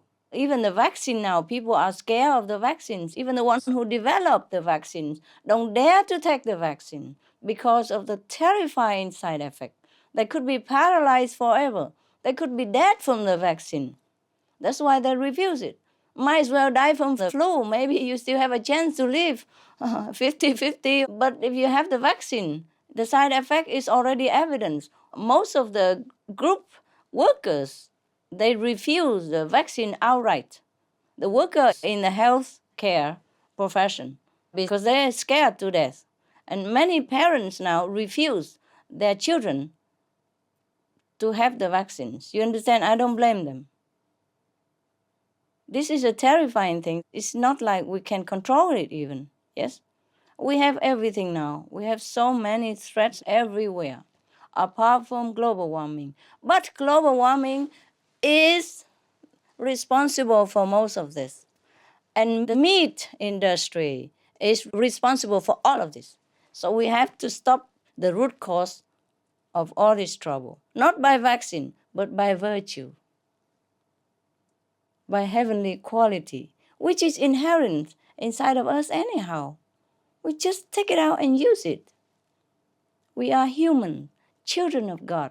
We don't go and harass little chicken.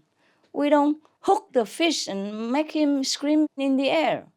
We don't crowd the pigs and make them sick and suffer and then blame them for the sickness. We don't take a little shrimp and fry him alive and, oh, this is terrible. This is not human behavior. We should not behave this way. And if we do, we cannot blame anything terrible that happens to us.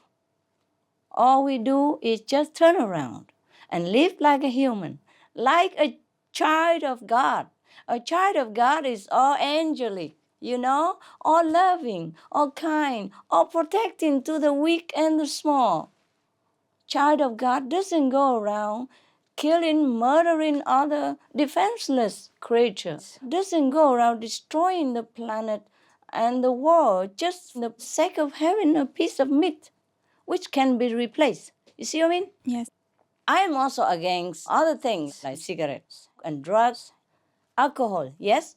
But compared to this, for the smokers or for the alcoholic or for a drug user, it's more difficult for them to quit because there's nothing to replace it.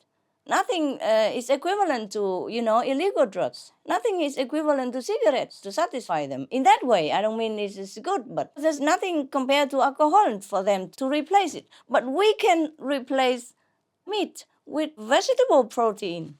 Yes. So if we go around and accusing the drug user or drug manufacturer or drug maker or drug dealer, that we are also not too fair. Yes, if we can't change our, eating habit, we can't expect the drug addict, the alcoholic, the cigarette smoker to change their habits, which is more difficult for them, more addictive, and no replacement.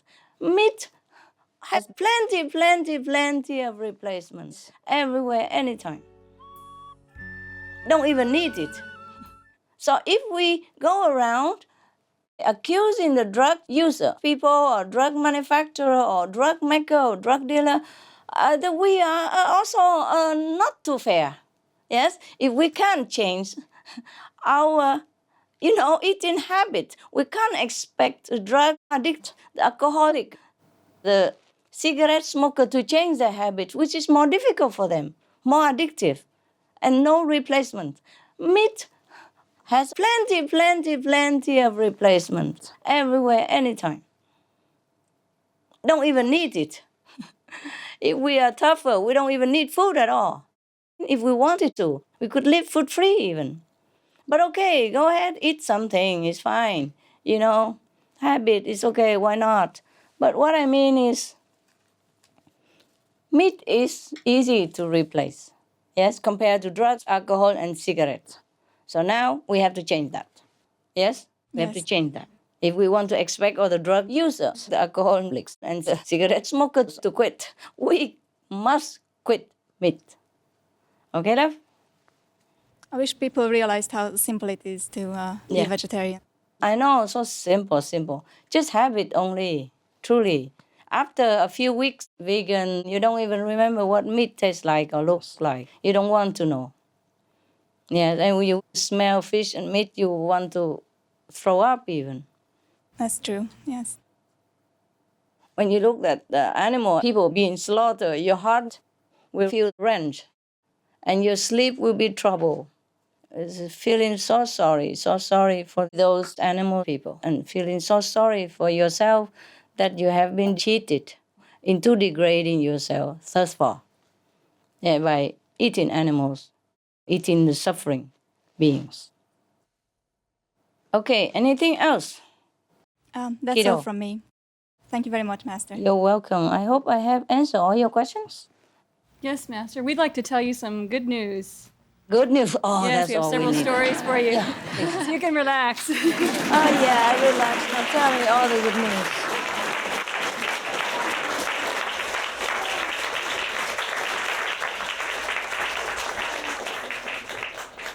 Yes. Yeah, tell me.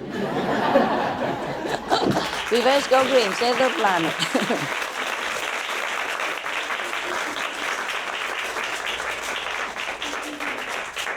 Tell me, good news.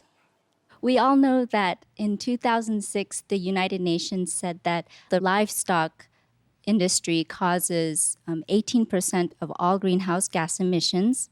But then this year, we were informed by Dr. T. Colin Campbell, the respected scientist, and also Dr. Richard Schwartz, another vegan scientist, that the livestock emissions have been found to be greater than 18%, and in fact, more than 50%, as Master knows. Or more. Yes. The good news is that this truth will be printed in a scientific journal very soon. Wow, I like that. Told you 80%. I told you long ago. Yeah. So I told you long before they told this. Yes, you did. Yeah. Nobody listened. Now let the scientists tell them. Yes. Yes. It's so exciting. Right. And I think it's through all your efforts and prayers and concern and your efforts to keep reminding people about this issue that this study must have been able to come out and manifest and be printed. So thank you so much, Master. It's not me, but I mean, I'm part of it, né? Or we all part of it, It's not just what we do, it's the passion inside, yes? The passion inside that really touches people and enlightens the corner of their intelligence. Then they will be able to study all this. And thanks to all the gods, the angels from heaven that manifest themselves now and then to help enlighten, awaken humankind. I'm ever in debt to them. And to all of you who help spread the news, who help to gather the news, research for news and shows, and who write the script for the shows, who light the stage, who type, the script, who read the scripts with heart, with passion, with true love. All this really helps to bring the result even though very minimal that we have nowadays. But it will be more, yes. Small steps, but they're good steps. I'm very, very happy. I'm very thankful to all of you and all the gods and angels from a higher dimension who really help us.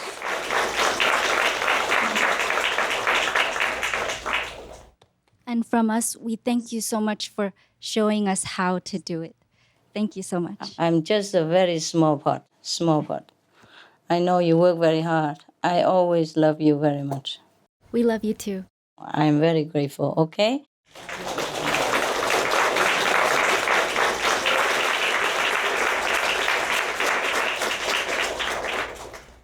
Okay, more good news?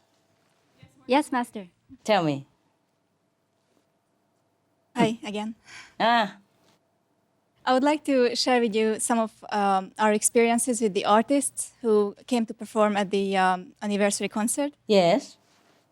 First of all, they were all very appreciative of Master, and they were very honored to be here. And many of them were really surprised to learn how multi-talented Master is. Am I? They were really impressed. And they really had a lot of respect for Master, and they felt very humble to be here.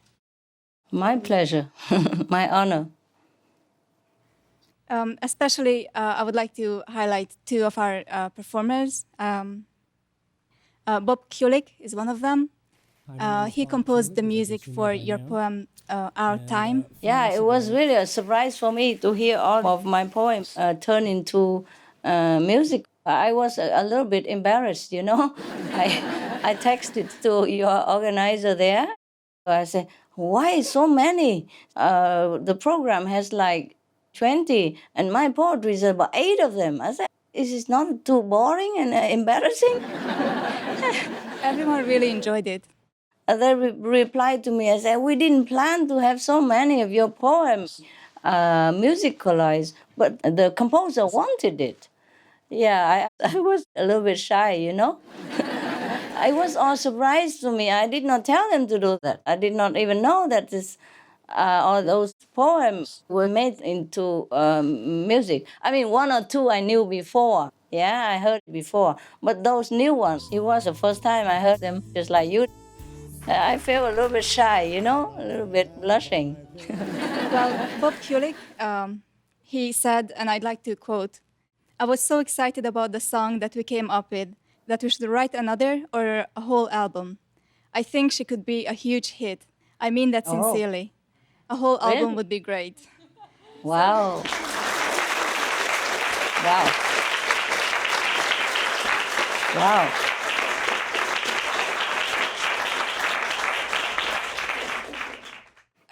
Truthfully, I have never thought much of my poems. It's just I made them out of my feelings, yes, true feeling and true passion at that time. But coming from professional like that, I feel maybe it's something, huh? Maybe it is something. My poetry or something. It really touches people. Also, Bob Kulick added that he really appreciates your kind treatment of the animals. He especially highlighted that. Oh, it's a natural thing to do for us. Yes. Anything else, honey? Also, another artist, Al Jardine. He used to be a member of the Beach Boys. Yes, I remember the Beach Boys, yes. You know, we had the benefit concert and they were one of our performers, the Beach Boys group, yes. He was actually very anxious before the performance. He really wished that Master will like the song that he composed, the music. Sure I did. I felt flattered, flattered and honored. I was just kind of a little embarrassed because there were so many in one program, you know. The audience really appreciated it. It really touched if their they hearts. like it, it's good. And after the performance, he did ask if Master liked it. Yeah, sure. Very much. Please tell him I loved it. And I look forward to seeing it again on Supreme Master Television with all subtitles. So I can share with the whole world.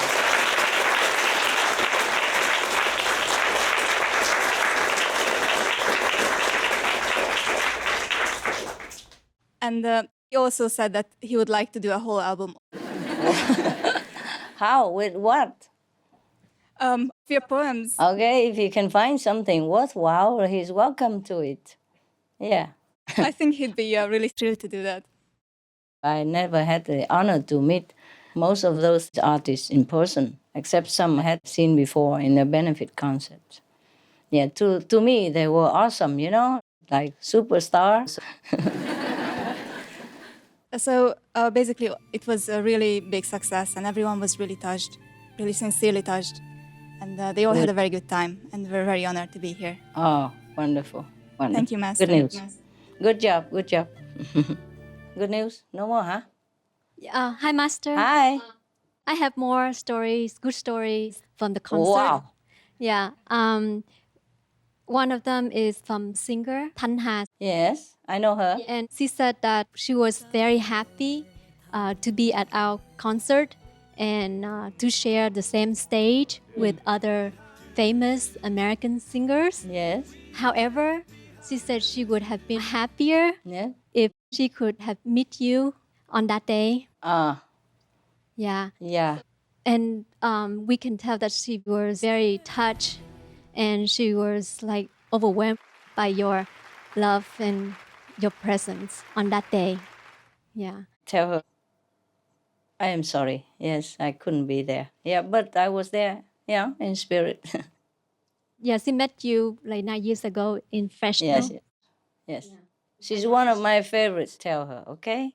Okay. Her voice is like bells ringing, like chiming bells, very, very clear, like the stream water, clear stream water through the brooks, you know? So beautiful. Yes. Yeah, many people at the concert, they also enjoy her singing very much. Good. I'm glad, I'm glad. And another story is from a singer, Thanh. Yes. He said that he has been singing for 25 years. At our 3rd year anniversary concert, he feels like it's like first time ever he's singing. Wow. Because of your love, and he feels so touched. And he told me that for other love song outside, it took him only short time to learn the song. But for your song, it took him longer time because he wanted to learn it, every word to understand it and sing it with his heart. Understand. Wow. I'll tell him I thank you ever so much. And he said that he really, really loved the song and the poem by you. Oh, tell him, please. I thank him ever so much for his love. Yes, for his dedication and his effort. Yes, his respect. Yes, for my lyric and for me. I'm very, very, very, very touched also. He's really touched and he really liked the poem. Yeah, and he said it's such a honor for him that he's the one that sing it. Okay, it's an honor for me too, tell him. Yeah. I'm blushing already, guys.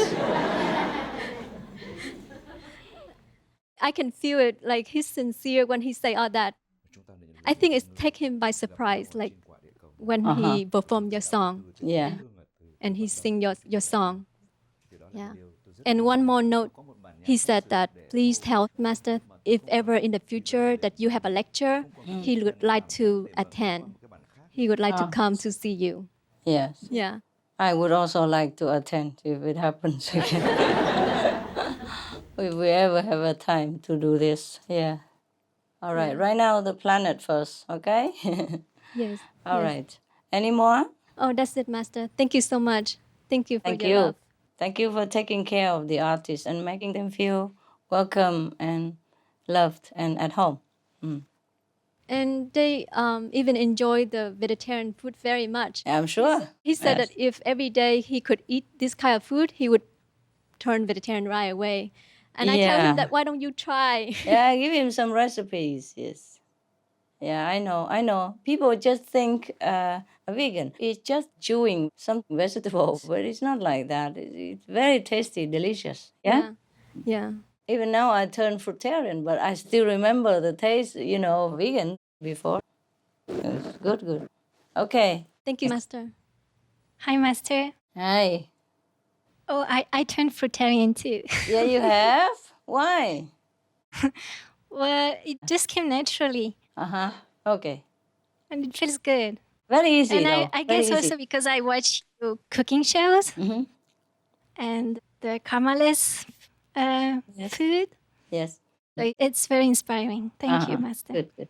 Actually, those fruits from the trees, yes, like plums and melons and whatever, yeah. You just eat fruit once or twice a day, you would feel fabulous even. You would feel satisfied. You will not feel you're missing anything. And you feel your energy even coming back more. That's true. Yeah. Well, I think I eat too much fruit.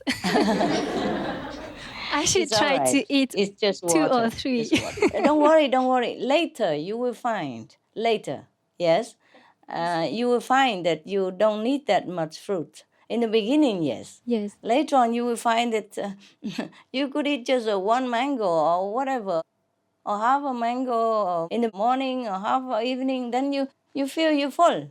Yes, You yes. don't desire much more. Go slow, okay? Yes, yes, Master. Step by step. Yeah, you will Okay. arrive there one day. You don't feel like you need that many fruits anymore. Truly, it's like that. Yeah. Yes. I tell you the truth because I know it.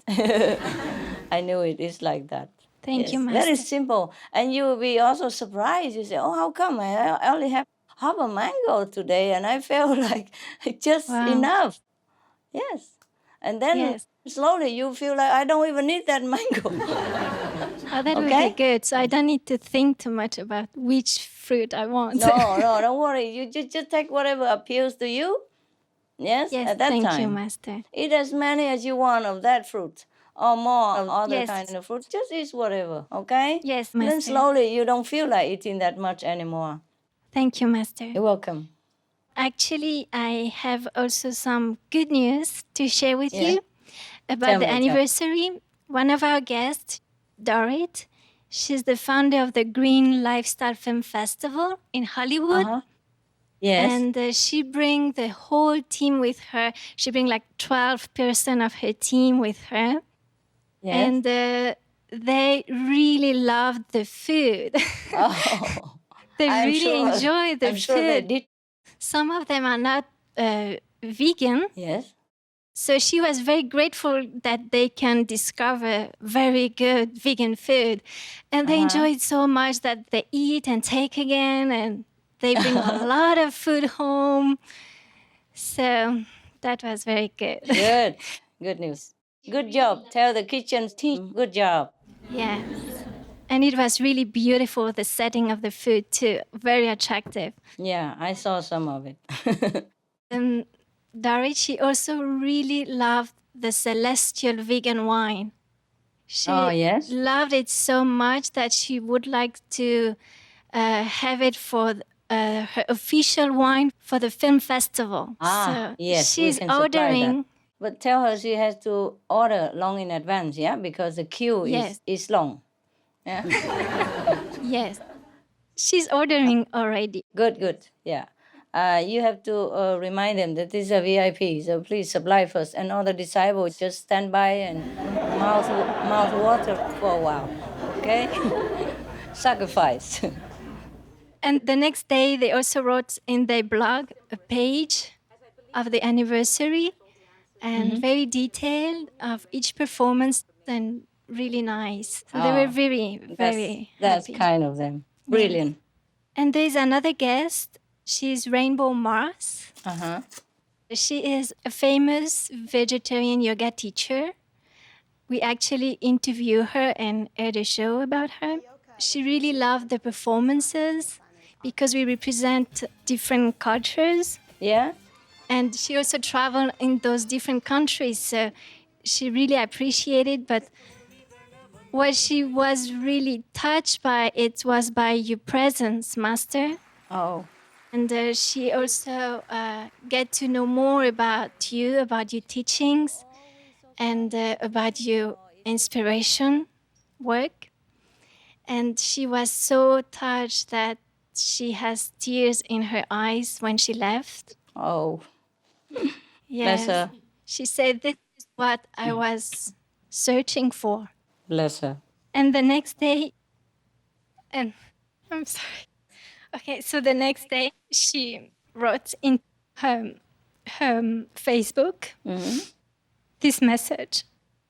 She wrote, I just celebrated Supreme Master's television 3rd year anniversary. Oh. And I am so deeply moved by this community. Thank you, Supreme Master Television. Oh, wow, that's a lot. That's a lot.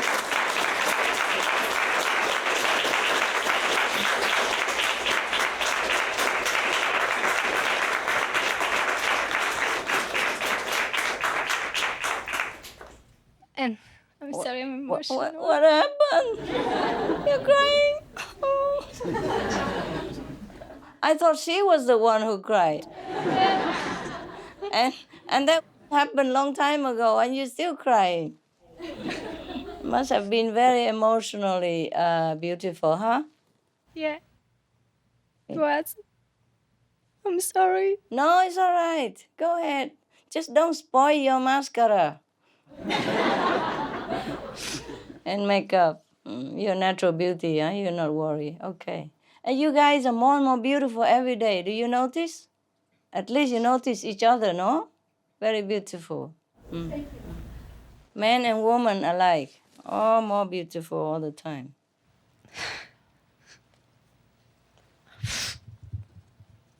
Oh, baby. Sorry. It's okay. Good to cry. Clean up. Oh, man, you're really doing it, huh? Thank you, Master. Yes, we have for your so love. many beautiful friends, eh? We're Thank lucky. you for touching their hearts. We're lucky people, yes. I could see that you really touched their hearts, and they were melted, and there was such a loving atmosphere. It was beautiful. It was you guys. I wasn't even there. I was just there on conference. So thank all of you for being good representatives, yes? You are my eyes, my ears, my hands, my feet, and my everything.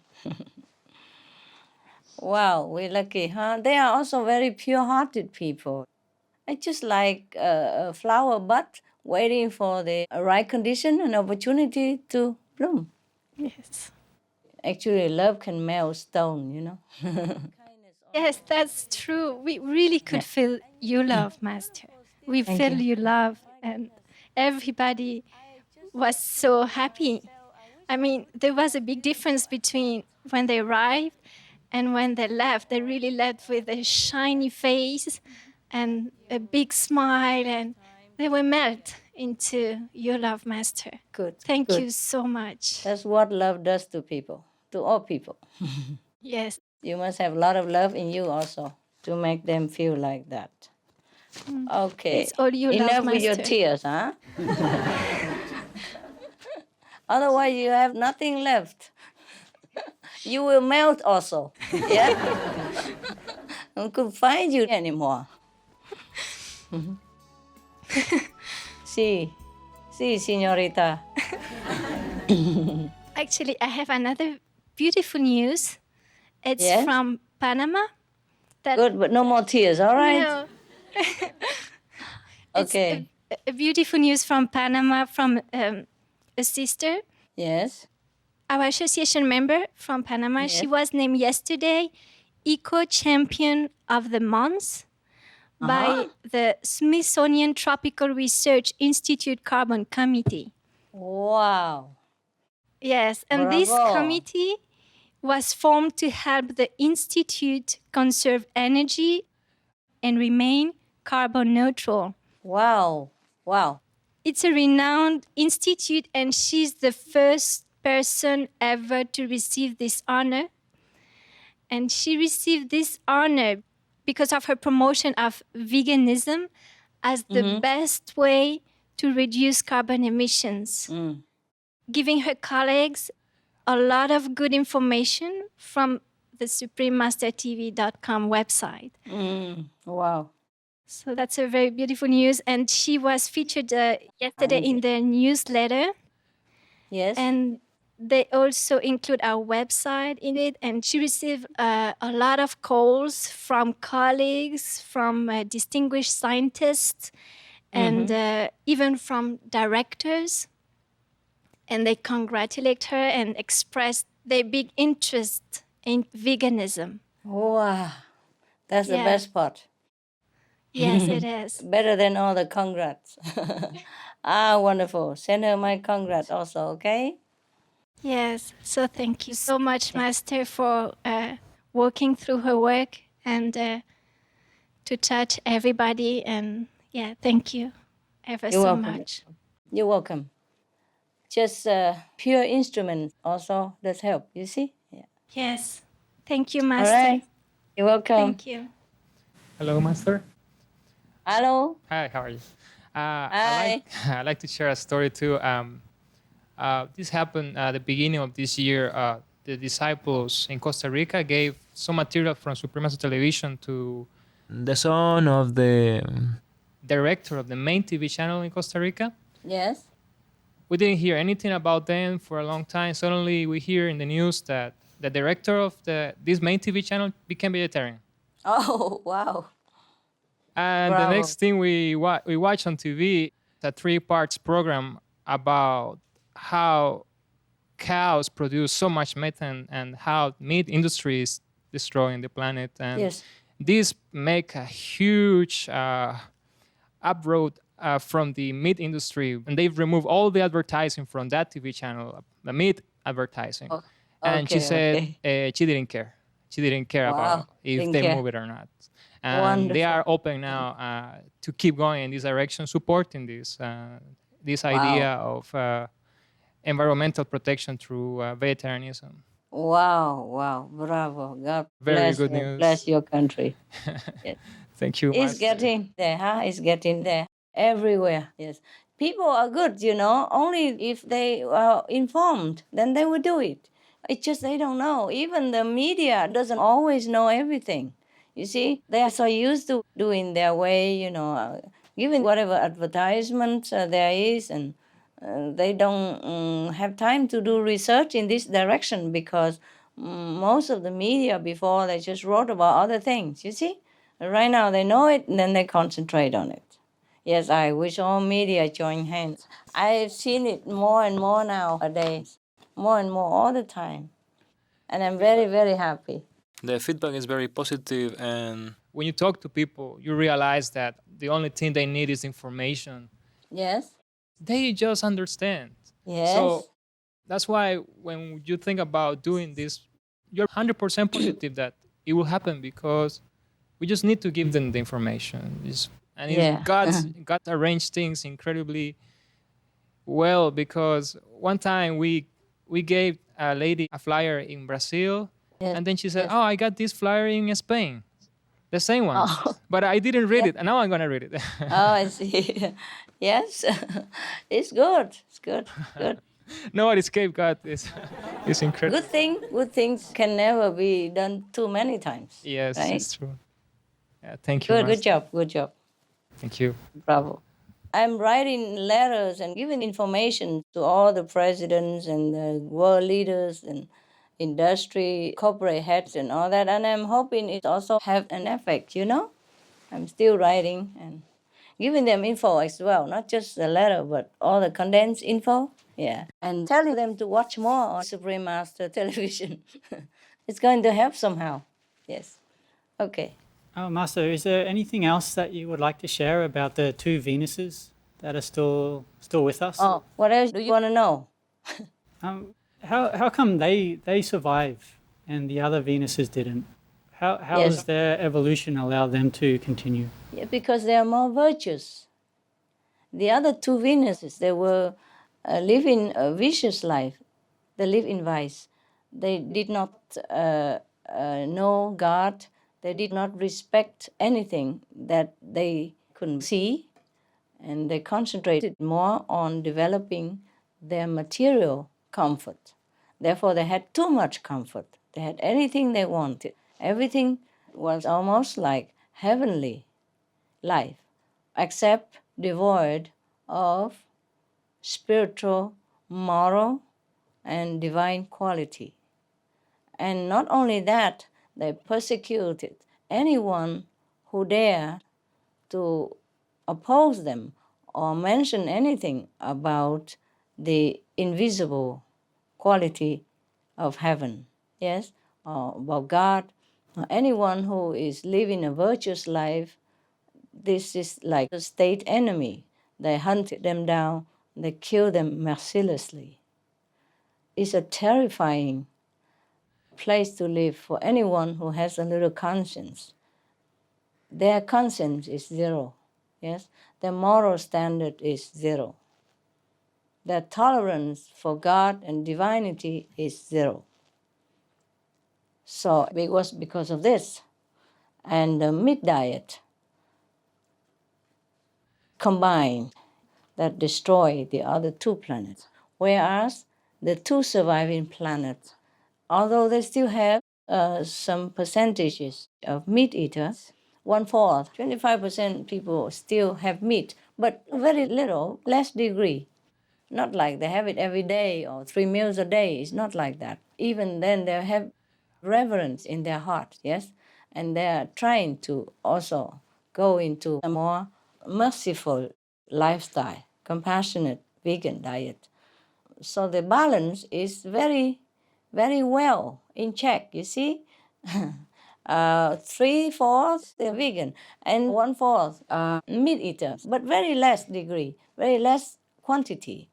And then they all worship God, they revere the spiritual persons or beings or practitioners. They encourage moral behavior within their society, and they teach moral obligation, a compassionate lifestyle, merciful attitude in school from kindergarten already, by example and by positive encouragement. In school, they teach children already how to be kind to each other, how to be kind to their planet, how to be kind to other co-inhabitants, like animal people. You see, so animal people and humans living in harmony with each other. And children have been taught moral standards, merciful behavior. So they grow up, become wonderful citizens, yes? The meat eaters and the meat providers, they live in a remote area, shamefully, far away from the sight of the people. And they don't encourage that in public. Just like right now, we forbid smoking in public, over there, they forbid meat eating in public. Therefore, even the meat eaters, they feel ashamed and they know it's wrong.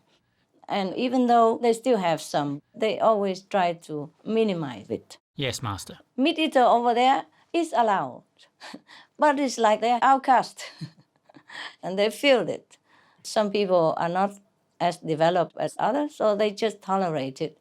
But because the numbers do not outweigh the vegans, therefore their planetary merit and peaceful atmosphere is prevalent. Their planetary merit is in balance, outweighs the balance. Yes. So even though 1/4 of the people are meat eaters, very little or less, still they are covered by the 3/4 of the other benevolent energy. You see what I mean? Yes, Master. And because the society as a whole already supports the compassionate vegan diet, and other meat eaters, even though they do it, they know it's wrong. And so they have repentance in their heart also. So that's the way they preserve their planet. Not because they wanted to, maybe, because they know it's a way of life and they have been brought up like that since they were children. So they become very powerful in spiritual merit, and thus they can protect their planet. If all this Venus population, of course, 100% of them are vegetarian or vegan, then their planet would be even better than just survive, prosper, and progress and be technologically super like that, but it will be superior. It will be just like heaven in the physical dimension. Right now it's, of course, like 80% heaven, hey? Or 70%. But if they all become vegan, then of course the planet will experience much more upliftment in the spiritual dimension. Yes, Master. Master, I was actually wondering if there would ever be a time when we might get some programming, maybe some cultural programming from Mars or something like that on SMTV. Programming? A show or two? Could be, why not? Maybe one day, hey? Maybe one day. Hope so, Master. When we earn it, when we earn the friendship of all our neighboring or some of our more advanced neighboring planets, when we cease to be a threat to the universal harmony, when we cease to be a frightening group of, scary population, then other planet beings will visit us without invitation even. It's like this, love. Like attract like, yes? If we would like some beneficial beings to come visit us, then we have to be also beneficial to ourselves, our environment, and other neighboring planets will know it. You see, right now, even if we spread the whole red carpet, the whole planet, invite them, they would not come. First, they know or they think they cannot help us because we won't listen, as I told you. Yes, we have to be at their level to be able to understand also. Second, they worry we might kill them before they even open their mouth or show us their technique. So maybe one day, when we are more benevolent, less warlike, and more peace-like, more peaceful, inside out, from the table to the outside, to the environment, then we don't worry that other planet people won't come to us. They will come, and they will invite us to their place to show us extraordinary technology that we could not even think of in a dream, that we would not even know that such things exist. I just tell you one thing, like a belt only, traveling belt. Yeah, you put it on, push a button, and can go anywhere in a flash. Yes, understand? Yes, Master. Or even use the cloud to travel. That's just one of those things. Other things, I don't have terms for in our world. Sometimes I see it. Well, we will see, huh? Let's hope we have that day. Yes, Master. Yes, Master. Okay, any more questions? That's all the questions, Master. Yeah. Thank you so much for spending time with us and putting all the effort that you have just to find the answers to our questions. And we give special thanks also to the elders from Mars and the God of the Galactic Historic Library for helping to find those answers. And we're also forever grateful for all the blessings that you give us, because we couldn't do this without you. Oh. And you know that the world is going to be saved with you helping us. Thanks. I do my best, honey. I do my best. And we wish you much serenity and safety and the best of health. Thank you so much. Yes, thank you, thank you. And we look forward to the time when we can see your beautiful smiling face and celebrate together entire peace on earth. We love you very much, Master, and we hope that you are with us for many more years to come.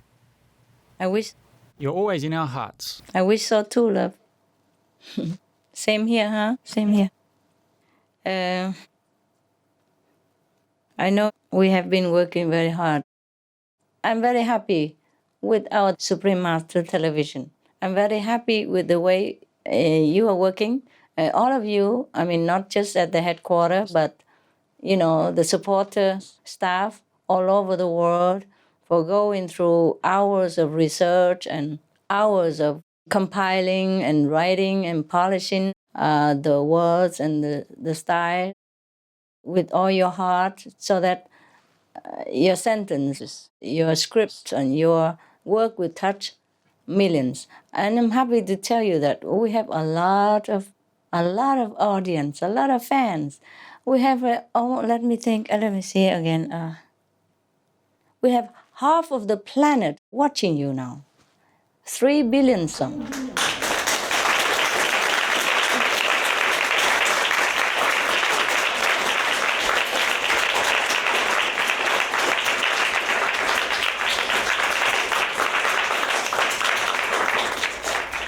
And as the year rolls by, we have more and more. And I hope the whole planet will be watching us because we cover the whole planet. You know, wherever satellites are possible, I have asked them, then we have picked the most widespread, the most necessary satellites on different continents already. So if some people cannot watch, it's because of technical problems. Yes, either they don't have satellite service in their corner of the country, or they don't have internet access. Otherwise, if everyone had satellite service or internet access, then the whole planet could be watching Supreme Master television, because we provide for the whole planet already. It's just that we cannot provide all the services in different corners of the world, and we cannot provide all the internet access for them, nor that everyone is able to afford an internet connection or a computer to watch. Yes, Master. Otherwise, our services are available for the whole world. If they have internet access or they have satellite service, the whole world can watch now, everywhere, every corner of the world, because we cover them all.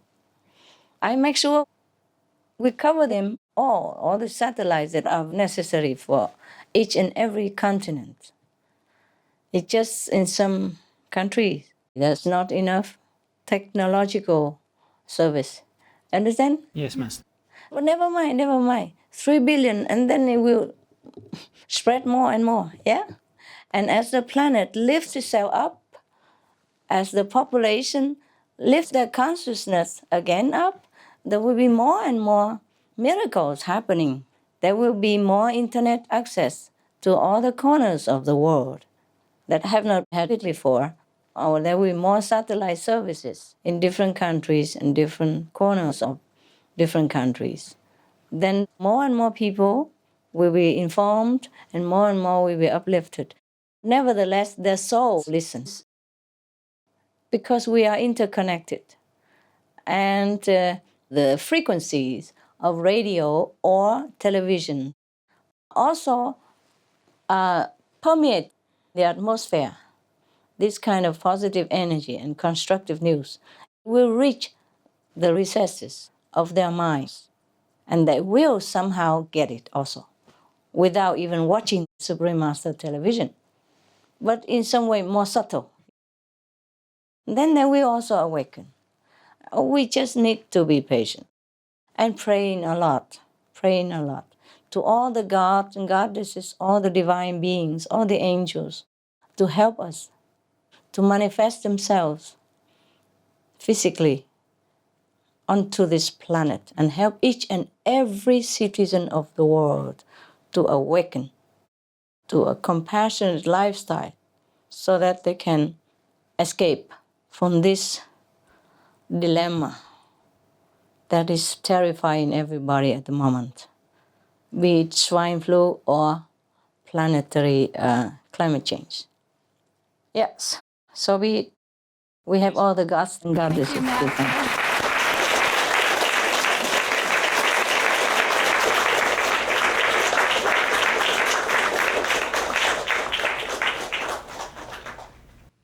Good job.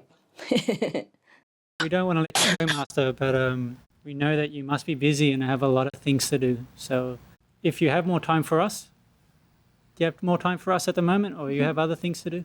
I always have things to do, but if you have some questions, since we don't always have time for each other, I'm willing to stay here to answer you. It's only 2:30 in the morning. What time is it there? We still have half of the night, you know? Master, I have some good news to share. Please. I think last time I got to speak to you, 2 of my brothers went vegetarian. Oh. Now they are both initiated, and my younger brother's girlfriend also just got initiated. Oh, wow. They did a cooking show on SMTV together maybe a month ago or so. Wow. So thank you very much for that. Congratulations. Welcome. They are free souls now. Free souls. Master, earlier in the show, you mentioned a poem that you wrote. Yes. Would you like to share it with us now? Oh, love to hear not it. sure if I have it. I don't have it here, love. It was written in Vietnamese, and I'm afraid if I read it, I will cry, and I don't think I can read it. But I hope to read it for you soon. Okay. It's just a call on an awakening planet, to call on different species on the planet to hang on in there, yes, to help each other, to love each other. And I call on all the species on the planet to help awaken humankind, to forgive humankind for their mistakes, and to protect them in this hour of need. First, I ask them to take care of themselves as best as possible, so that they can take care of humankind in this hour of need. The different stanzas are for different species. I call on mountain, sea, and forest species to understand, to forgive us, and to protect humankind. I call on Mother Earth. I apologize. I express my love. I call on all the gods, heavens, to help us, to help to awaken humankind. I generally is like that.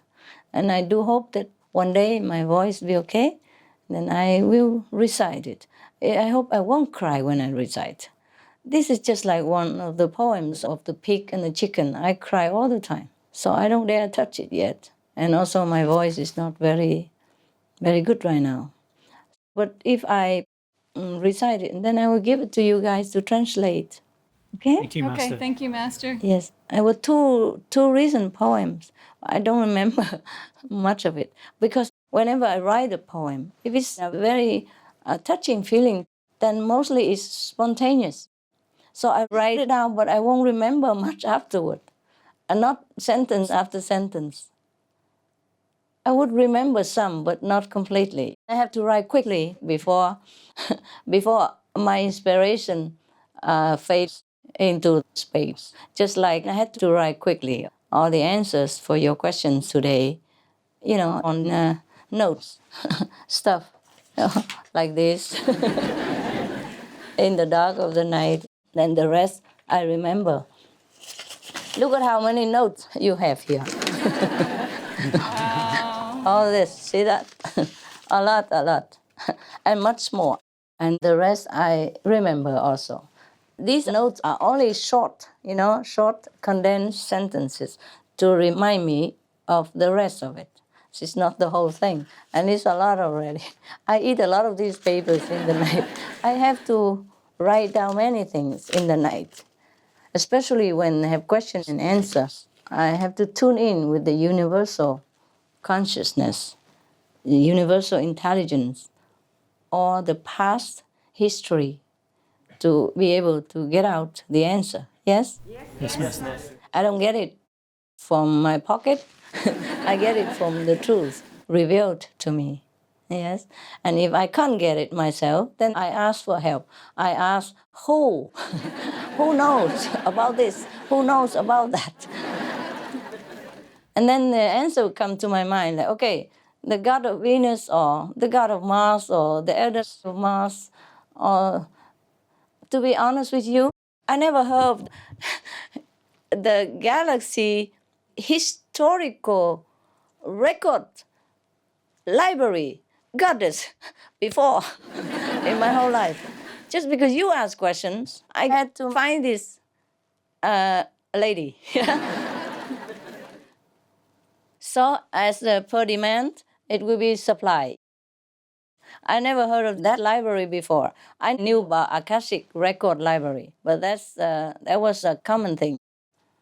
Yeah, every spiritual traveler knows that. But I never knew of this, the record of the planetary survival lives perished and new form and all that in that library. And no one is allowed to go in. That's just the thing.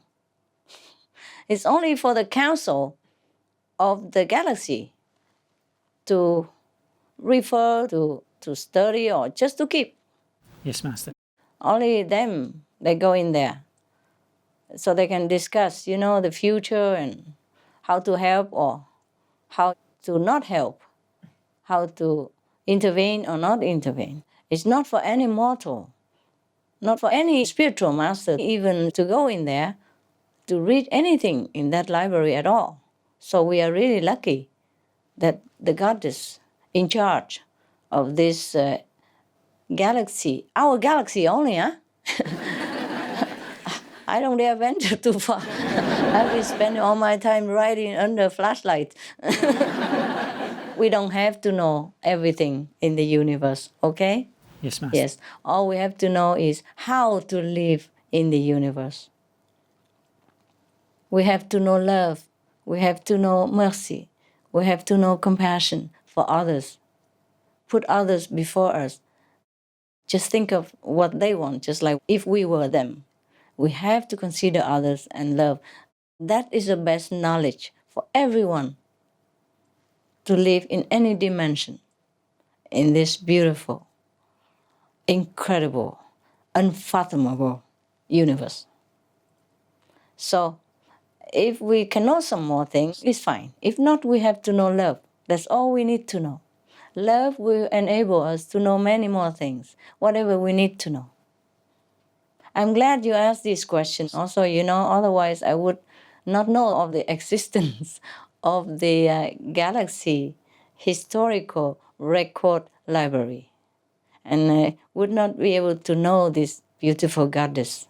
She is so beautiful. I don't know if it's she or he, but I think she is so soft and tender, so scholarly. Means very well versed in literature and all that. Very graceful, very beautiful. Hair is shining like sunlight, You see the hair, but then you don't see the hair. And the body is so tall and huge, but so loving, so tender, and so sweet. So loving. My God, you would like to stay there forever just to look at her. So beautiful, beautiful, beautiful, and so generous, so kind, so hospitable to me. Otherwise, in a million years, I would not even know anything about this. How would I know? Huh? I'm sitting here on earth just like you, in the dark. Thank you, huh? I'm just joking. If you somehow dream of some other galaxy or something, yeah, maybe you could ask a question and maybe we'll find another library, who knows?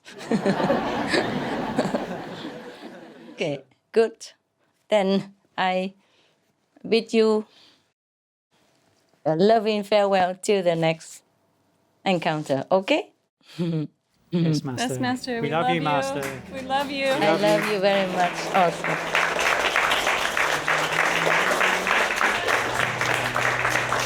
Good kids. Good kids you are. God bless you. God bless you.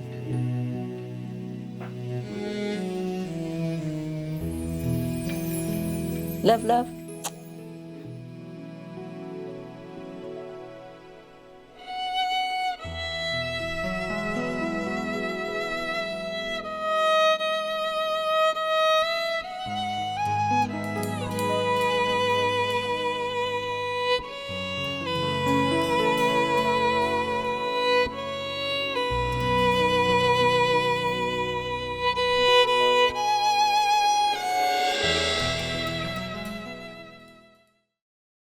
Supreme Master Ching Hai, vegan, is a world-renowned spiritual teacher, humanitarian, and artist. To learn more about her compassionate life and teachings, please visit suprememastertv.com/master.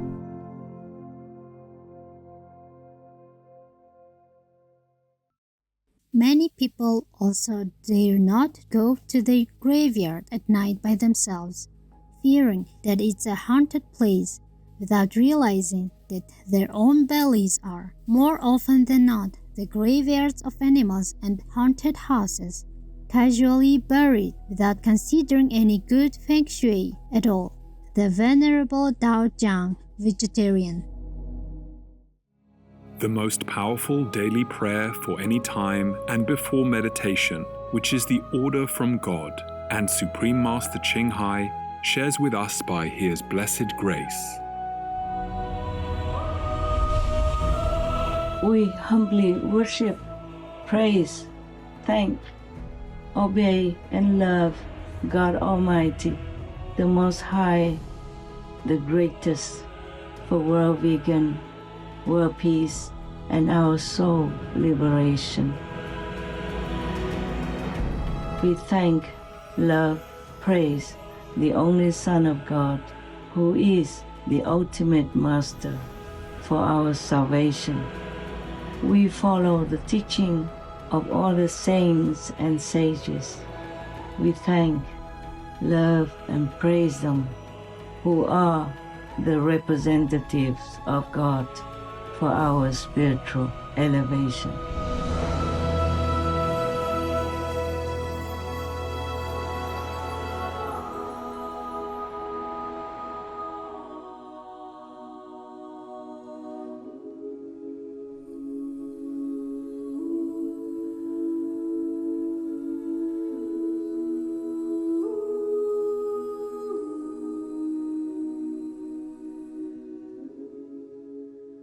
Be vegan, make peace, do good deeds, hell not reach.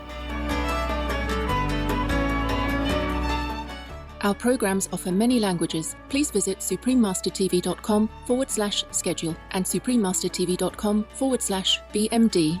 برامجنا متوفرة بالعديد من اللغات. يرجى زيارة suprememastertv.com/schedule و suprememastertv.com/BMD.